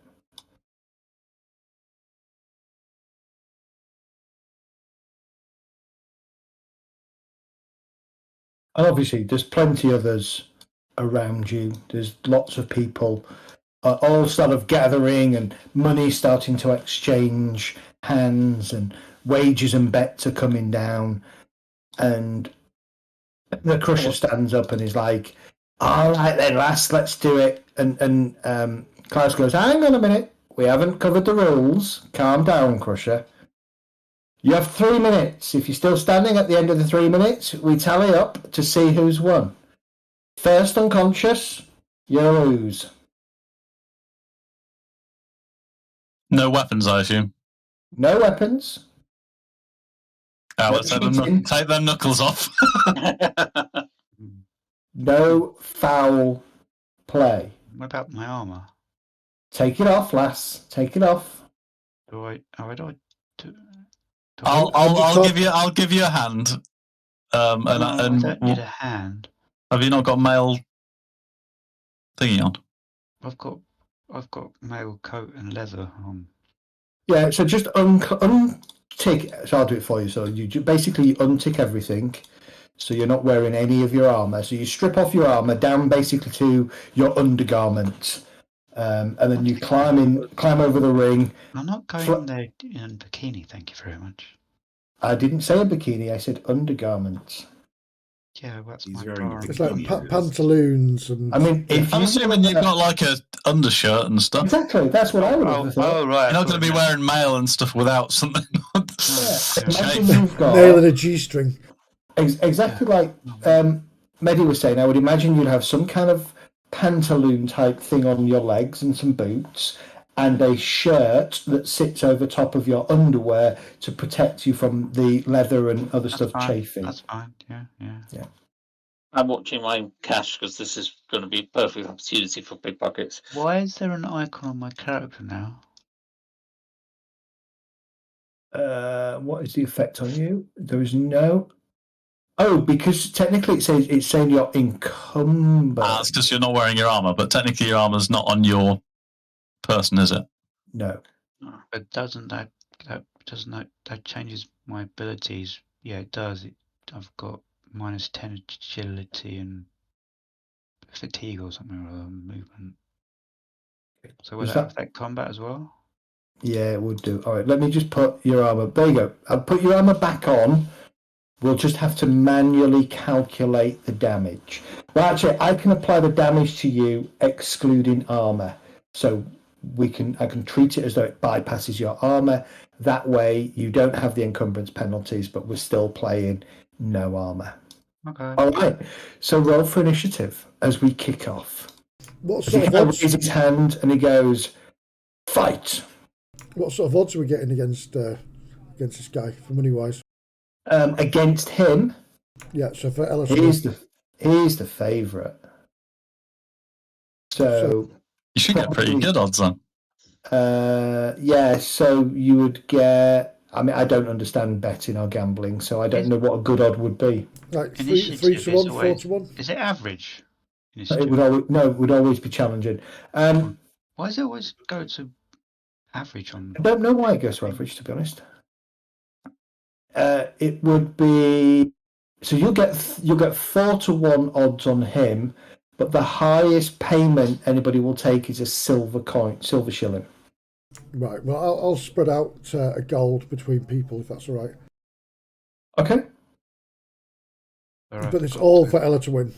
And on Ella, you would get 8 to 1. Yeah, Ella to win, then 8 to 1. Okay. So you're gonna get 8 gold back if Ella wins. I should get 9 gold back, so I'll get my original bet back as well. Yep. I don't think I'm gonna win this. You better bloody win. All right. So I'm gonna try and act as Ella's like corner man, basically. Oh, do I get that? The fight starts. Ella, you spring yourself into the middle of the arena. You may advance and attack if you wish, or you may just watch. It's up to you. Can I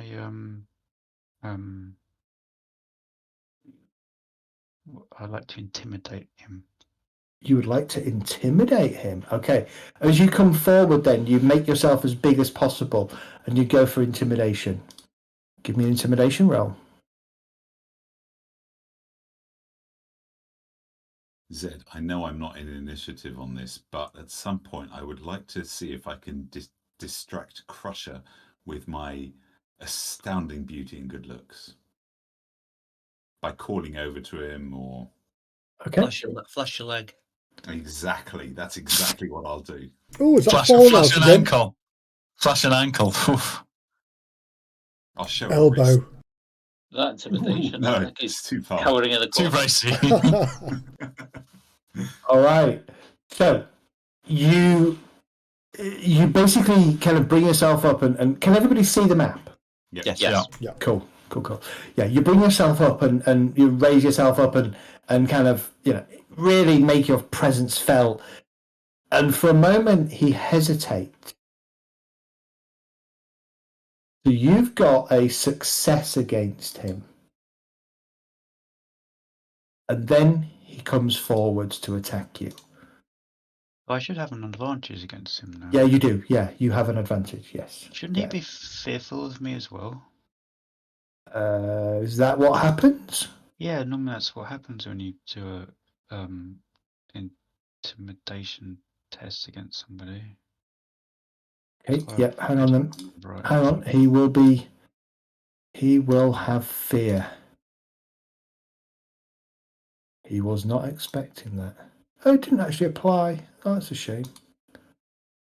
All right, so yes, he is fearful of you.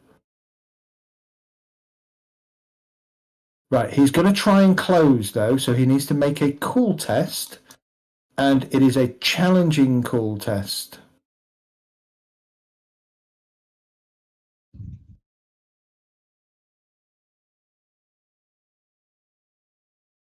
He doesn't. He remains at a distance, kind of circling around you, but at no point does he close the gap. Can I try and get a feel for him? Yeah, go with for it. intuition? Yes, you can. If I horribly fail this or not. Oh, God. Sorry, That's I missed interesting. that. You can actually use intimidate Oh no. to attack. Yeah. Doesn't do damage. It causes fear. And I Yeah. presume it's opposed by cool, right? Yeah, posed by target's cool test. If successful, you can intimidate a number of targets up to your strength bonus SL plus SL. Each will react to intimidate based on their individual personalities. Oh, then you could do it to a whole group of people. Yeah. In combat, you cause fear in all intimidated targets. You may also use intimidate skill instead of melee, which work when defending against those afraid of you. Oh.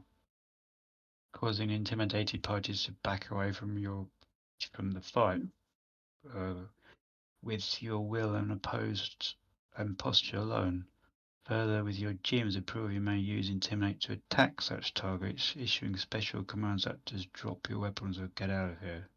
However, if you fail any of these subsequent intimidation tests, you will no longer intimidate its affected opponents. With your GM's permission, you may try to intimidate again in a later round, but this will incur a negative modifier, as they are less likely to fear you, having seen through your bravado once already. So that's a really good use of intimidation. So what you can do there is, if you're in a combat situation with people with weapons, intimidate them. If you're successful, you can then intimidate them again and command them to drop their weapons or run away or flee. And as long as you make that second one, then they will act on what you've got them to do. Otherwise, the way I read that is, that's it. You can't intimidate. You wouldn't necessarily be able to intimidate them again. Or if you tried, it would be harder. Yeah. So, I have to put points in the menacing now. Yeah, look at your intimidate. It's awesome. All right, so Right. he is afraid of you. Am I right in saying at the end of a round, he can try and get the fear? I don't know. I haven't looked up. Yeah, I can make a cool test guy. At the end of every round. So at the end of his round, he will make another cool test to try and break the fear, which he doesn't. So, top of round 2. Sorry, yes. Rembrandt, you may make an intuition test. I did. I failed, so I can't. Because he hasn't probably attacked. I can't. Judge him. You can't read him at the moment. Okay. Yeah. Anybody else want to do anything before we go to round 2? Well, whenever he starts getting an attack in, I still want to try and Distract him somehow. I don't know what that mechanic looks like though. Yeah. Okay. All right. Ella, you're up. Okay, I guess I'm going to advance and attack him now. Okay. So that's interesting as well. So move yourself to attack him. Why is that interesting? Right. So the 'Cause he's first thing he needs to do is make another challenging cool test. Really? Yeah. Or he runs away. Yeah. It's probably charm guy. Which he does. Otherwise, he would have got a broken condition. Oh. Oh, So it's well worth digging into, because actually, Ella, where's the broken condition? Is that the broken condition? I was just looking at the fear rating just now. Yeah.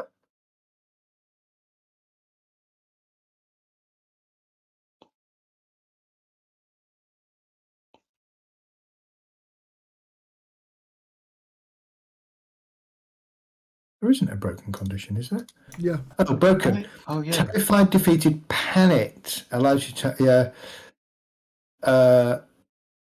On your turn, you must move, and your move and action must be to run away as fast as possible to be in a good hiding place. You cannot test to rally from being broken.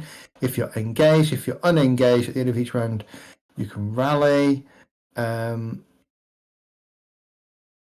each broken condition, you need to make a success. Yeah, and then once you finish being broken, you gain fatigue.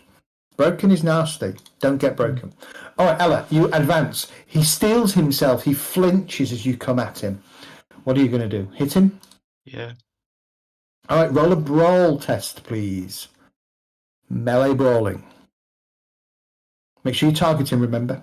Yeah, that's weird. It untargeted him. Right click, isn't it? Double right click. Yeah, I think I triple right click. He's targeted. Oh, did I charge? Oh, no, I didn't. No, you didn't charge it. There's not enough distance for you to charge. Nice. Very nice. He's going to engage you with wrestling as well. Ooh, he actually manages to beat you. Beat me? Yeah. +5? What the hell? What's his blooming stats in? He'll have got It's a 5. decent. He'll have got a 5, but a better 5. Oh, I mean, he is clearly a wrestler.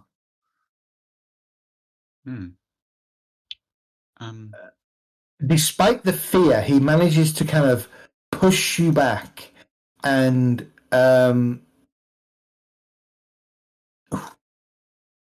he pushes you back and snarls at you.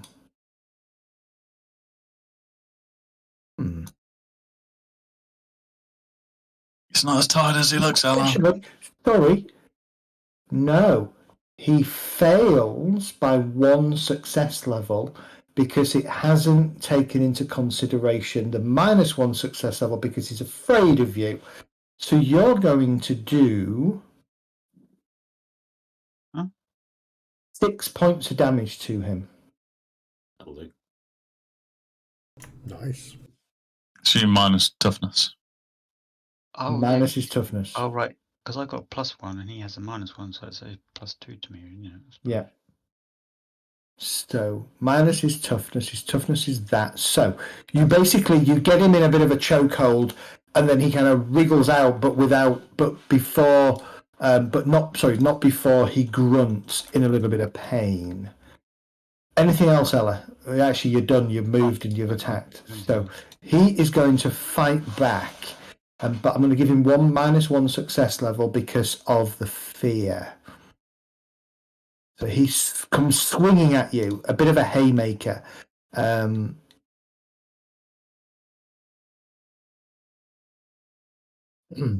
Do you? Oh, hang on. Sorry, let me do this properly. I didn't dingy him. So there you go. -1. Roll. All right, Ella. Oppose away. Just checking my dodge is better than me, and I think my dodge You isn't. can use Intimidate to defend, can't you? don't think you can. Can you? You may also use your intimidate skill instead of melee when defending against those afraid of you, causing the intimidated parties back away from the fight. Oh, Yep. really? Wow, Yeah. that's cool. Oh, Yeah. okay. If That they're sounds good, fearful of me. And Yeah. he is fearful of you right now. Give him the death stare, Ella. So you may use your intimidation. That's really cool. But Yeah, I like that. my intimidation is not as high as my melee brawling. Well, Oh it's no, up to you. yes, it is actually. Oh wait, no, plus I'll have the +1 as well, won't I? You will on the brawling as well, but No, I get my because of my menacing. I get a +1. oh right. All right, I'll do that then. Don't I have an advantage because I've hit him? Yeah, that should already be in there. It's not. No, you lost your advantage because he. Oh yeah, you should have advantage because you actually won. the last Should you time. should technically have probably two. have two. Yeah, I think Yeah, it would have one dropped two when it came advantage. with the. Yeah. Technically, it'll be 2. Yes, correct, and he'd be on 0. Okay. Oh wait, hang on. How do I do that? Because it's supposed to be your. If Zed, I'm assuming you put the 2 advantage on. If you close the box down and just But there's not an option for in the, when he's in the And the combat. combat. Oh, box to or intimidate. intimidate. So Just roll your intimidate skill. right. can you not? Is there not a down? there's a question a mark. drop What's down that do? box.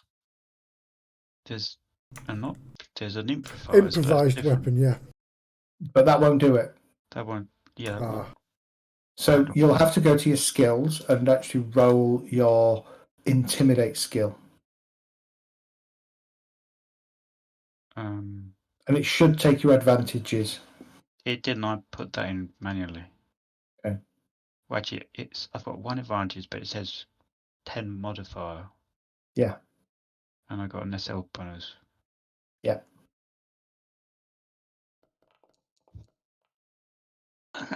Critical Nice. Again, Crit. he backs off as you continue to intimidate him. However, he does get a cool test, which he fails. We go to round 3. I try a bit of intuition on his. You can try a Scarediness. bit of intuition on his scarediness, yes.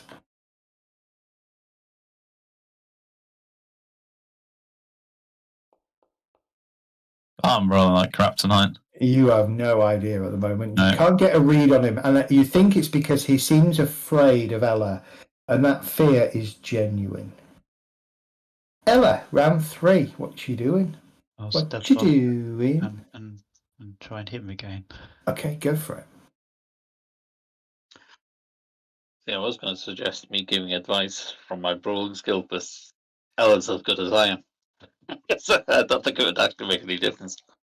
I can imagine his fight going where Ella's bitch slapping him, and then when he tries, he goes, she's like, you don't hit a woman. Oh, Yeah. Ella, Oh. nice. Where did you get these dice from? Yeah. Don't ask. Sorry, oppose you with that. In fact, let's take a moment to speak to our sponsors at dodgydice.com. Oh no! Holy, you just broke his leg or something. No, because it wasn't a critical. No, but look at the damage. 15. 10 That's not even with after that toughness. That's After very toughness, 10 points of damage. You basically just go up to him and go whack. And as he does so, he kind of trips backwards. His arm flies up and he whacks himself in the face, losing another point of damage. And he staggers a little bit. I think I'll be unconscious by now. And he kind of rights himself. Again, you advanced on him. So technically,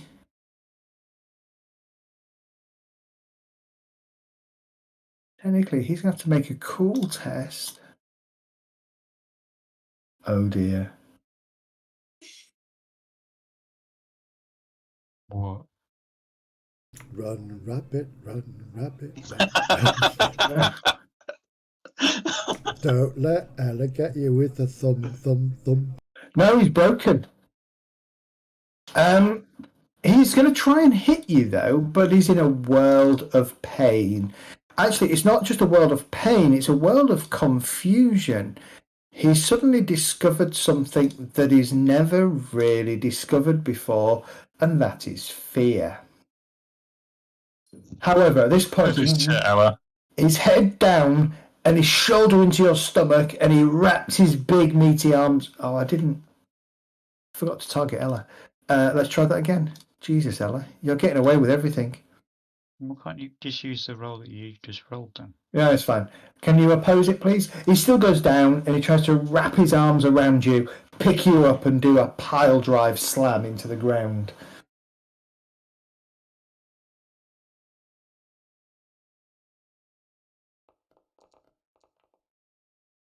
Ooh, that's Ooh, bad. nice. It's a critical success, though. Right, hit the critical, Ella. Oh.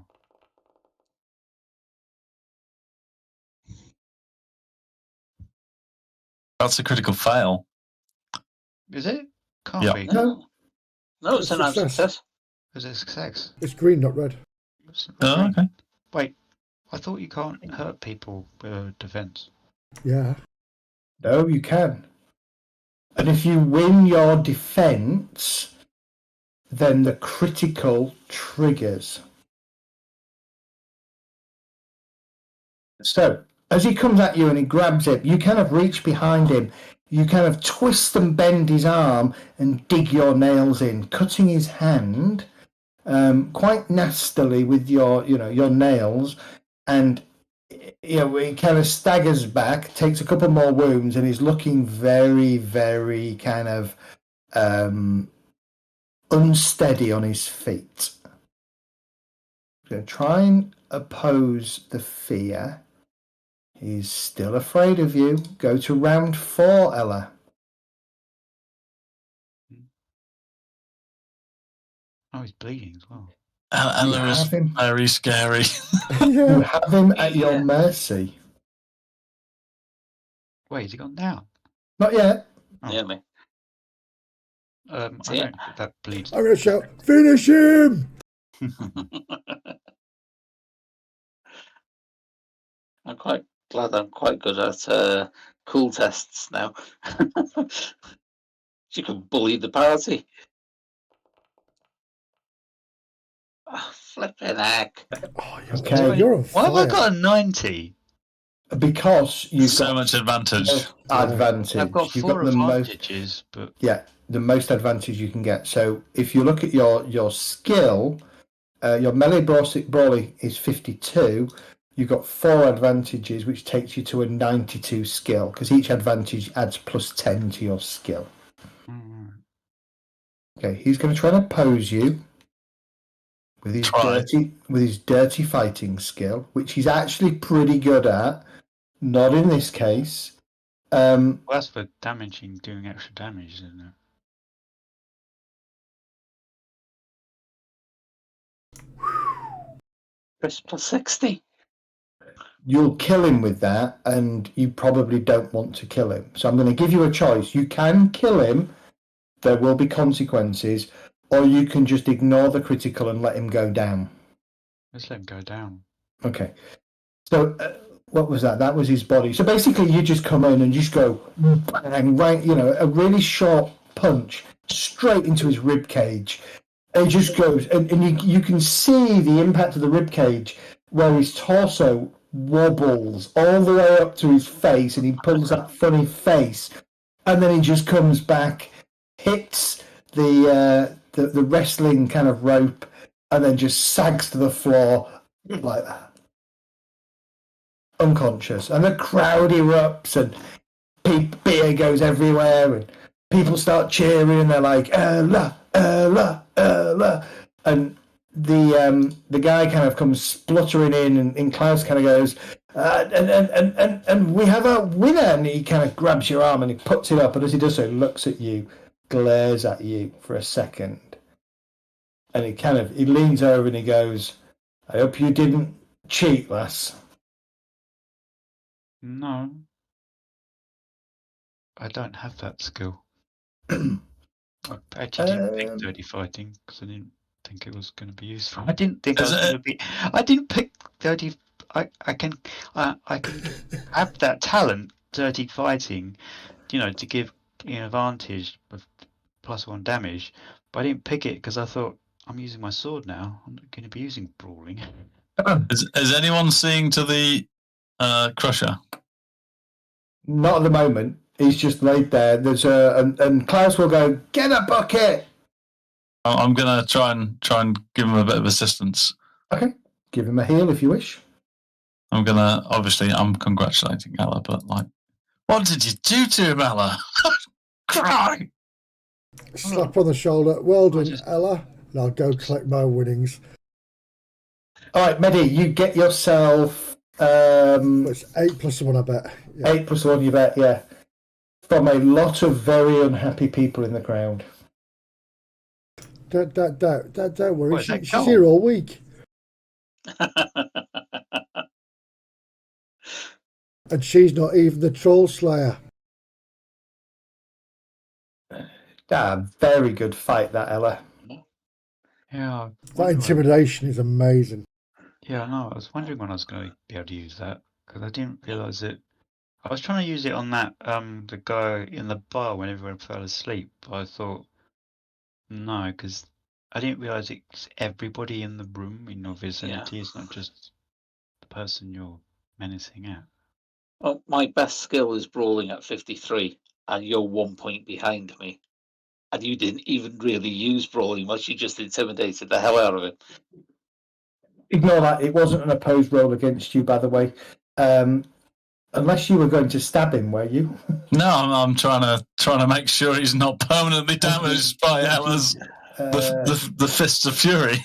What is your intelligence bonus? 4, I believe. So he's going to get 7 hit points back then. And his eyes kind of come to just at the same time as a small halfling tosses a bucket of water over him, and his eyes kind of flutter open. And he looks easy there, fella, easy. And he's like, "Oh, what hit me?" You did well, mate. You did well. The last fella, she knocked his teeth through his eyes. You did well there. From the inside. How did that? Oh, I don't want to know. That last needs a nickname. You got one for her? I'm thinking. Ella knock a fella. I don't want to be a bit, I'm a little bit scared about naming it because I don't want it to think that I'm being a bit disrespectful. But I was thinking she hits like a mule. What? That is disrespectful. They've got to be Ella Donkey punch. Sorry. Ella the mule. Does anyone in the crowd pick up on it? Does he want me to hit him again?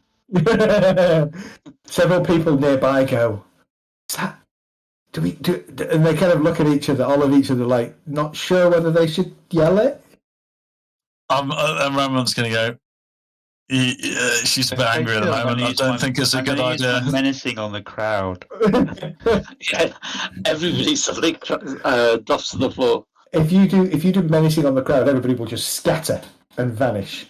Oh, okay.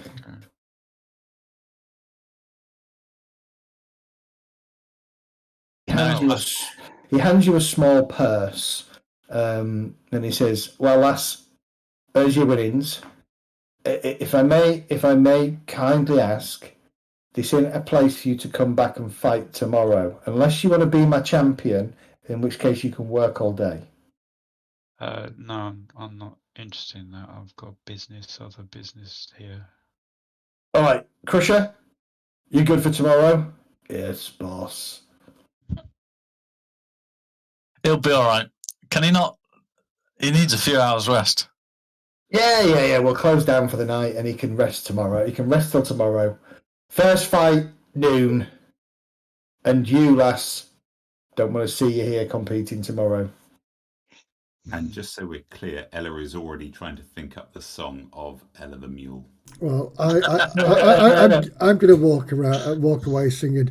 There really ain't no fella who can really beat Ella. Sorry, that was really bad. Crusher, watch them ribs tomorrow, right?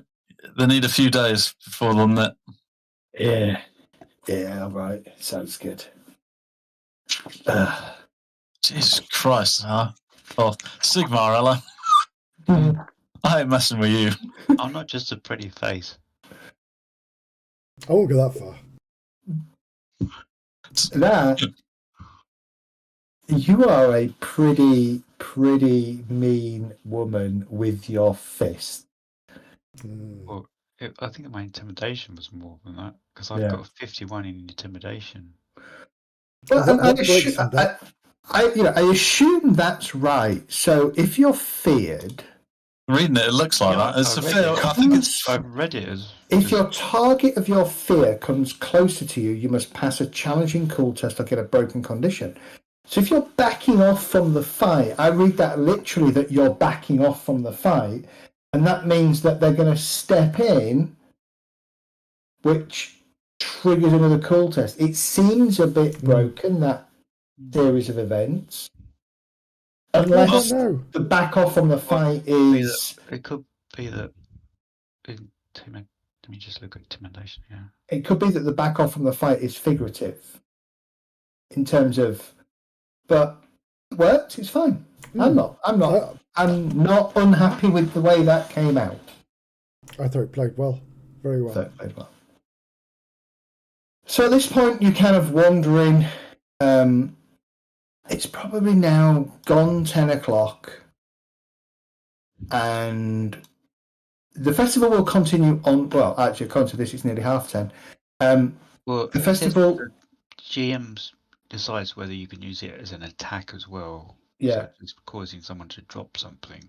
Yeah, that's the drop your. It does say cause the intimidated parties to back away from the fight. Yeah. With your will.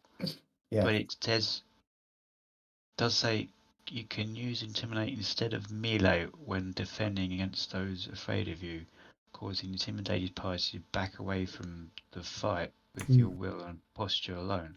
So I don't know if that means. I think that's more that they just they think about hitting you and then think, ooh. No, well, I don't think they walk away. I think they just don't attack. I think he played that well. The only thing I would say is you wouldn't be able to intimidate if he couldn't see your face. That's what I would say. Yeah. Well, it's also the. It's also no, but the grapple there, the grapple at the end there, where he grappled you. Yeah. Well, no, but I think he's thinking about going to grapple you, but then you just give the most menacing look, and he thinks, oh, maybe not. Yeah, I would probably agree. I think the stepping away and closing and triggering another potential broken test was the wrong interpretation, but it doesn't matter. They've got an example here. Facing a group of footpads, Seville uses Svetlana. 4+4 SL on her intimidation roll, combined with her SB of 5. Strength bonus. This means she can affect up to 9 targets. Yeah. More than enough to impact all 3 footpads who now fear her. As she won by 3 SL, she gains +1 advantage point until the end of her next turn. In the next round, she attacks the footpads, using her intimidate, intending to scare them to leave her be. However, she fails a test, and the footpads realize that they outnumber her and are armed. Yeah. Cool. Excellent. Okay, so 10:30 at night. There's still things going on in the festival. Are you thinking of continuing to wander around or calling it? You want to go to the freak show? Yeah. Okay. Well, I'll tell you what we'll do. You have time to do the freak show, Tanner. Yeah. Okay. So you wander back through the tent, and again stopping off for a bite to eat and another pint. And it just seems to be the kind of the whole thing here is just stopping, grabbing food, drink on the foot.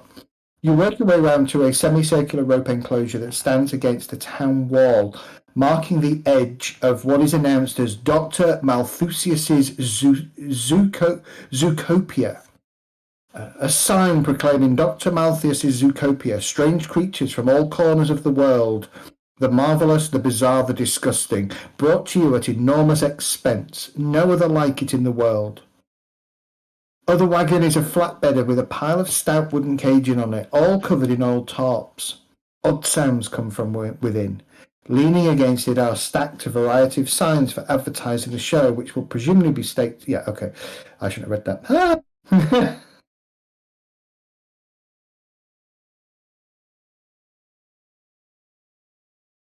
Oh, yeah, okay. At this point, by now, there is a swelling of the crowd around the rope. The excitement is building, and you can hear the show owner kind of roll up.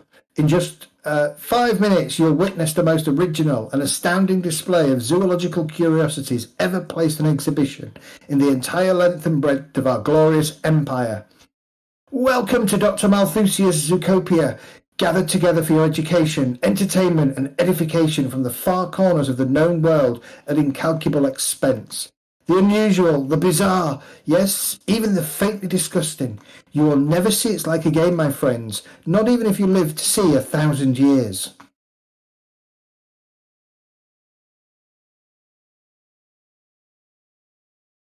As you push your way through the crowd, getting to the front, you can see one of the cages, the tarp has been moved slightly, and inside the cage appears to be a small three-legged goblin peering at the crowd miserably. Arms folded, tethered to a stake by a chain attached to an iron collar.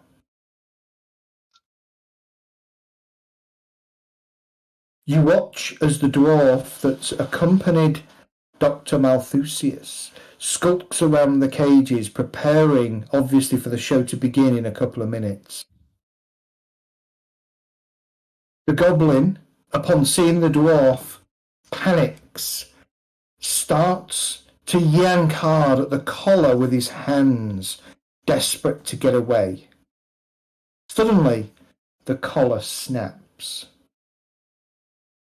Immediately, the skinny goblin squeezes through the bars of his cage and is off, causing panicked gasps and screams as the creature, panicking itself, runs straight towards you. Rip it up. So we've got a mutant green skin running towards me. Yes. I think it's going to be a swift kick. Has anyone shouted anything, or? Basically, Dr. Malthusius is like, stop it! That's my prize exhibition. Because my instant reaction was to pull my axe, but if you shout and stop it, Yeah. Does the third leg look real? It's running on it. Is it bulbous at the end? It is not bulbous at the end. No, it is running on it. Sorry. I'm gonna pull my club and run over and try and knock it down. All right. Okay. Give me challenging brawling tests or a challenging hit it with a club test.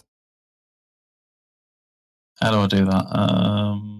So just roll a melee brawling skill or a melee.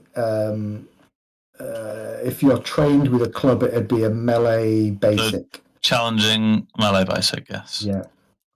Reroll that. Oh, I'm going to reroll that. That's awful. Oh God, stop hitting me. So as you kind of swing at it, it ducks between your arm and your leg, weaving past you. And it kind of as it kind of moves around, it goes straight into the backhand swing of Rembrandt, who sends it sprawling.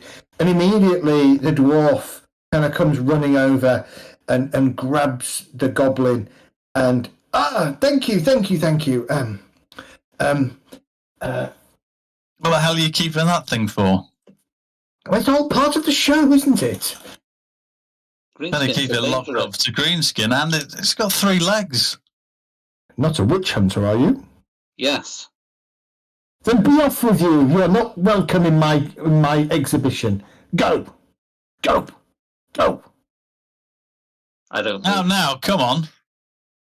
We've just stopped your freak, for lack of a better word, from escaping.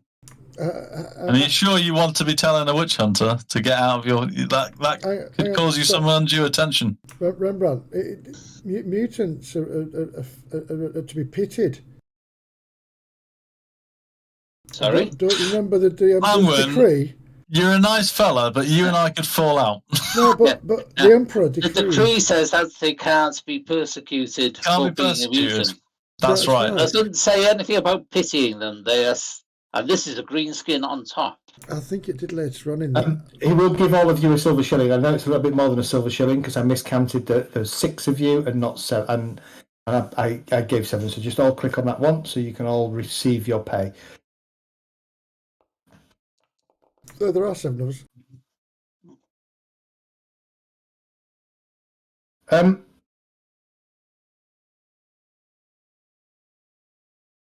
There are 7. Good. Okay.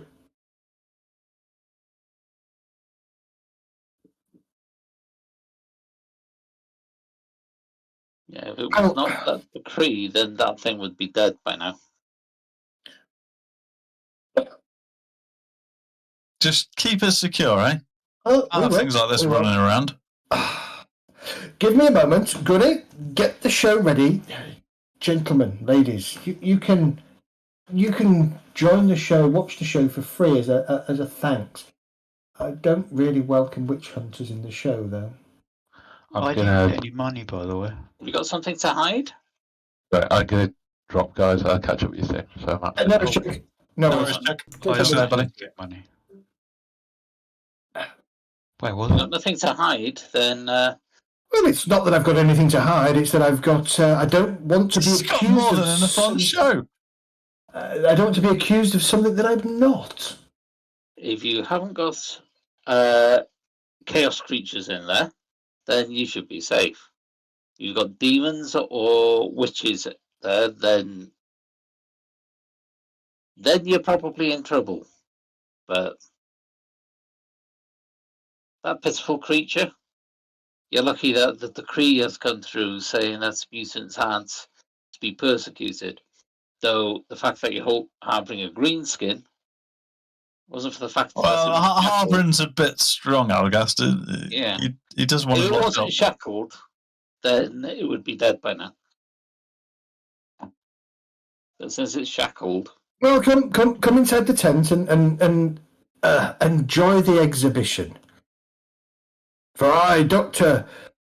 Malthius, am proud to show you my Zootopia of strange, inexplicable, unusual, bizarre, and even disgusting creatures. Just 1 shilling, everybody. Just 1 shilling. You said we could come in for free. Oh, yes, absolutely. In you go. And he kind of gestures to the tent. And after about 10 more minutes or so, the tent, which can probably seat maybe 50 people, quickly fills. And over the next sort of 10 or 15 minutes, you're introduced to things that makes Elgas squirm. The horrendously hairy horror from Hockland. Gunny the dwarf leads in this really hairy-looking, long-haired ape. And the crowd go, ooh. And the children go. And Elgas goes, the dastardly one-eyed dog of Diestorf. And at this point, you probably have to restrain Elgas as a mutant with a dog's head and a single large eye is paraded out in front of everybody. That doesn't look And real. the crowd go, ooh! And the women go, And this is why the decree came in. oh, notable more of the Middle Mountains! A very small squig on a leash is led in. Oh. And, ladies and gentlemen, the star of the show, the amazing escapee, the ghastly, three-legged goblin of the Grissenwald. And Grunny kind of starts to lead him in. The goblin kind of looking around and suddenly jumps, bites at the dwarf's hand. The dwarf immediately lets go of the leash, and the goblin goes and runs out the way he's come. He says the way it's come. Oh no! Right, sorry, get it. Risky little bugger, isn't he? Am I able to try and chase this goblin down again? Can I jump over and run after it? Yeah, give me an. I don't know the skills. Athletics roll. Athletics please. roll. Yeah. Challenging. Challenging as you go chasing after him. Yeah, might not survive catching it this time. Oh, I'm doing all right. Okay. I'm going to follow him just to make sure he doesn't hurt it. Yeah. Okay, give me a challenging roll. As you jump up and sort of run out through the side panel, you catch a glimpse of the goblin as it jumps into a hole about that size in the city wall. Well, I'm not going to be able to chase it through there, am I?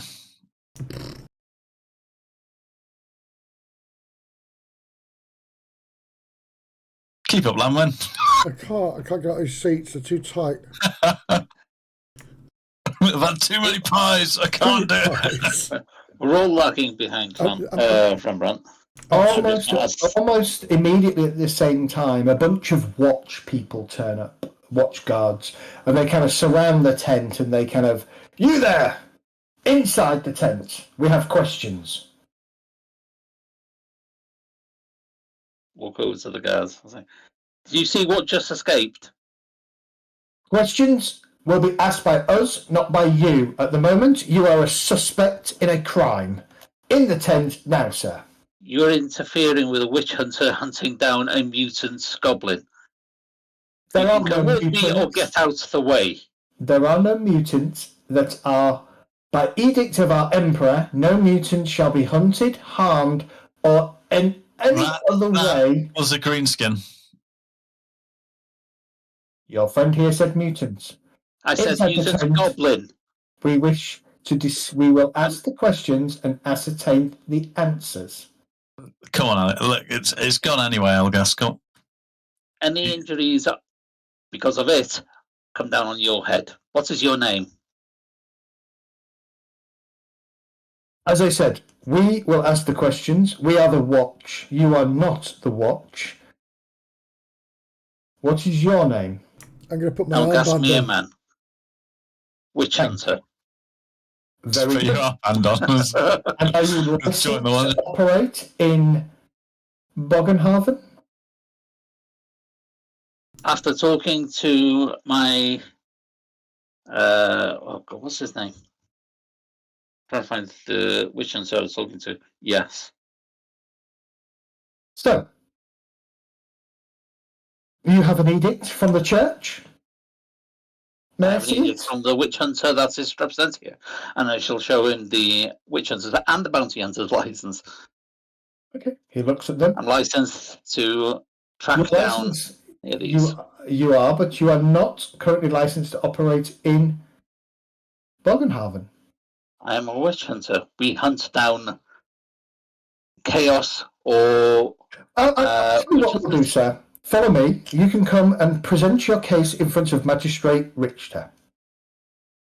Now, guards, take this man to the magistrate. Now, the rest of you, what happened here?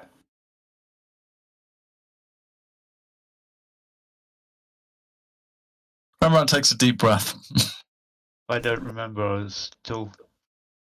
I just paid some money to come in here because this man said it's a good show, so I came in and paid the money and came in to see what it was, and it was a bit weird, to be quite honest. A bit uncomfortable at places. Okay. He's not wrong. This I forget what his name is called. I've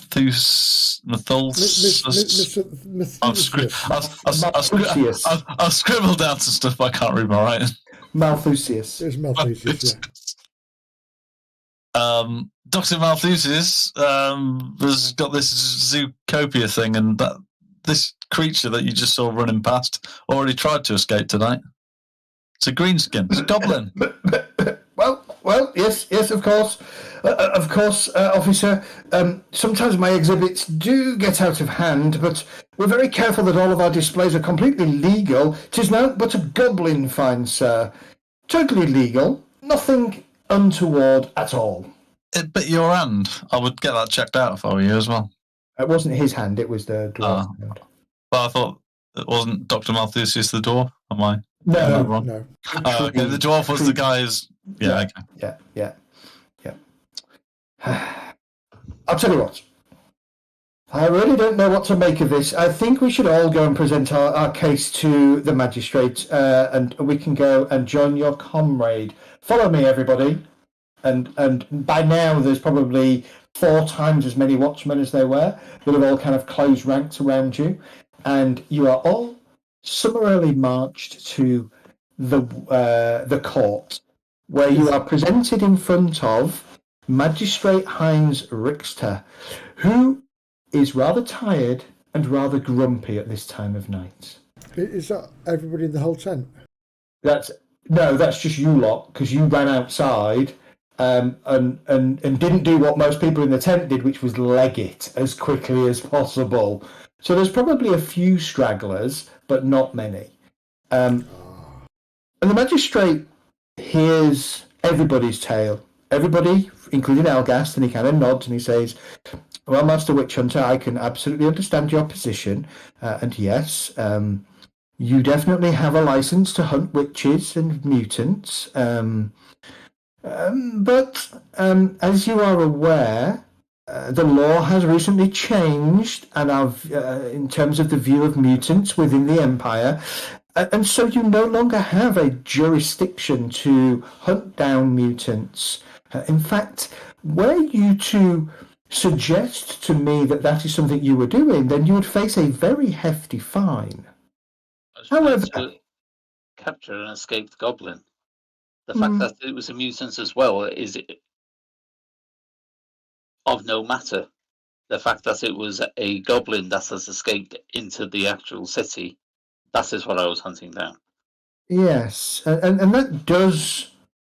You don't remind you of the tenets of the Empire's church? Root out and destroy greenskins. And Zed's died. Oh, I died again. Oh, you frozen like an No, idiot. you've been frozen for a while. He's pretending to be a bird. He's playing a big piano. Oh, come now, magistrate. Perhaps we can make this all simply become a matter of misunderstanding. Gentlemen, madam, how about this? How about I pay you each 5 gold crowns for the return of the goblin? I'm a concerned member of the citizenship, and I agree with the erstwhile witch hunter that such a creature loose in the city would not be a good thing for the city to have to endure.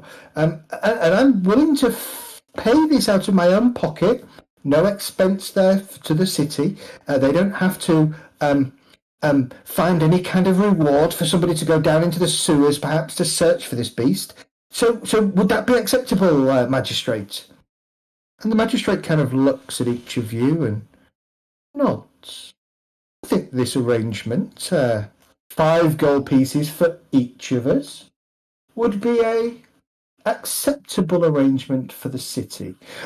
So you, madams, gentlemen, do you agree? Would you... 5 gold crowns for each of me and my companions for the return of the goblin. Oh, absolutely, says Malthusius. Yes. I'm so concerned as a citizen of the Empire that this thing should not be kept loose. But but it is conditional that you bring this thing back alive. And again, more importantly, 5 gold pieces for his magistrate and his colleagues for wasting their time. The magistrate goes, no. 5 gold pieces for the Benevolent Orphans Fund, my friend. That's a worthy cause, sir. Which I am the patron of. Wait of a course. minute. He's going to give us 5 gold, and then the magistrate wants us to give us 5 gold. No, he's No. got 5 gold as well. Oh, we got He's 10 gold getting each. No, we're getting 5 gold, and the magistrate's getting 5 gold as well. Oh, I thought the magistrate. For the was paying us Benevolent as well. Orphans Fund. Oh, right, okay. So he's not paying us as well. No. Okay. No. No, he's getting a bribe.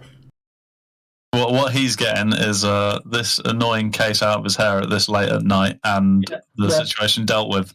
Yeah. That's what he's getting out of this. And a bit of pocket money so you can go and have a couple of drinks. Exactly. He can go to bed. He can get up the tomorrow orphans. morning, 5 gold better off, and a problem resolved. Yes, and of course, gentlemen, if madam, ladies, if your tale of the evening is correct, you've already caught this creature, so I can't see it being too much of an onerous task for you. And if it were between us, well, we should bring it back alive, of course. But if it had a small accident, say fell down a few stairs on the way back. Is this the magistrate? Yes.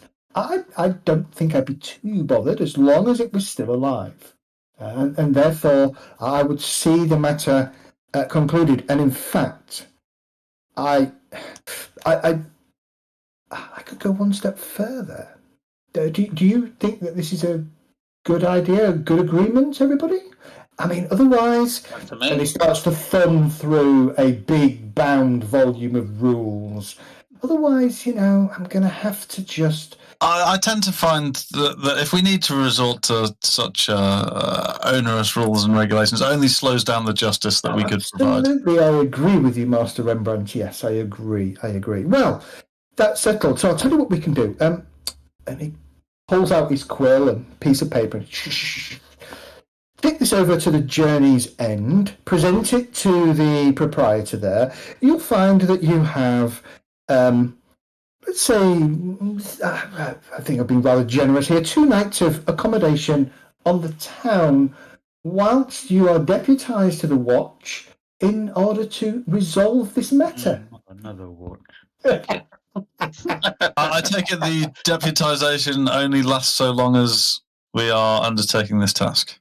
Of course. As soon as you no further binding or no. This is simply I to want allow to see you. the small print of this piece of paper. Your soul is mine forever. Mwahahaha. Zinch. You don't have. That's so cool. You don't have to give us watch uniform. We've got our band still from when we were Ubersreich. Well, that's a tale. He says that's a tale to hear maybe over a drink after this matter is concluded. There's a fine for that. Well, there's always a fine for everything. So I think that is concluded. I think that's a really good judgment. Let's go for a drink, shall we? Cheers, everybody. we're in the friggin' watch again. And that is where we will leave it tonight. With the watch again. At least I might get paid for this one. In the watch again. That's the name for it. The watch again. Get more money for tracking down a goblin than having a fight. Yeah. Well, well, the people who actually do the work, yeah. Lamwin sat there just on a pile of money. Yeah. I'm saving up for a barge. I'm so annoyed I didn't have any cash to bet because, I totally would have done. You should have said I could late you some. I should have half of those earnings, by the way. I think you took everybody's bets in the place. I should get some of that money back from your bet. Zed, Oh, I why? Lost. I didn't Was get that? a word in edgeways on the betting, but I did say 2 gold right at the start of that. Did that carry through or not? Hang on. All I can hear is the music at the minute. Wait. Oh, No, music's you gone were blank. very quiet. Because I haven't got my microphone next to me. So you wouldn't have been able to bet a sum of 2 gold. That's just too rich for the audience. Yeah. With Neddy's 1 gold, you could between you could have probably bet 2 gold. By the way, what was that money that got sent out to everybody apart from me? No, you should have clicked on it. Yeah. There wasn't. You told me there was only 6 because. No. Was it Scroll I've not up clicked and it. click on it. No, I clicked. He said no more credit as soon as he left. Okay. Give yourself 1 silver shilling. Okay, so everybody's fortune should have reset. plus two gold as well. Yeah, 2 everybody's brass pieces. fortune should have reset. What session number are we, Medi? 20? 28, yeah. Yeah. Yeah, 1 silver, 2 brass. What are we going to call tonight's? We're in the army now. Status quo. Yeah. We're in the army.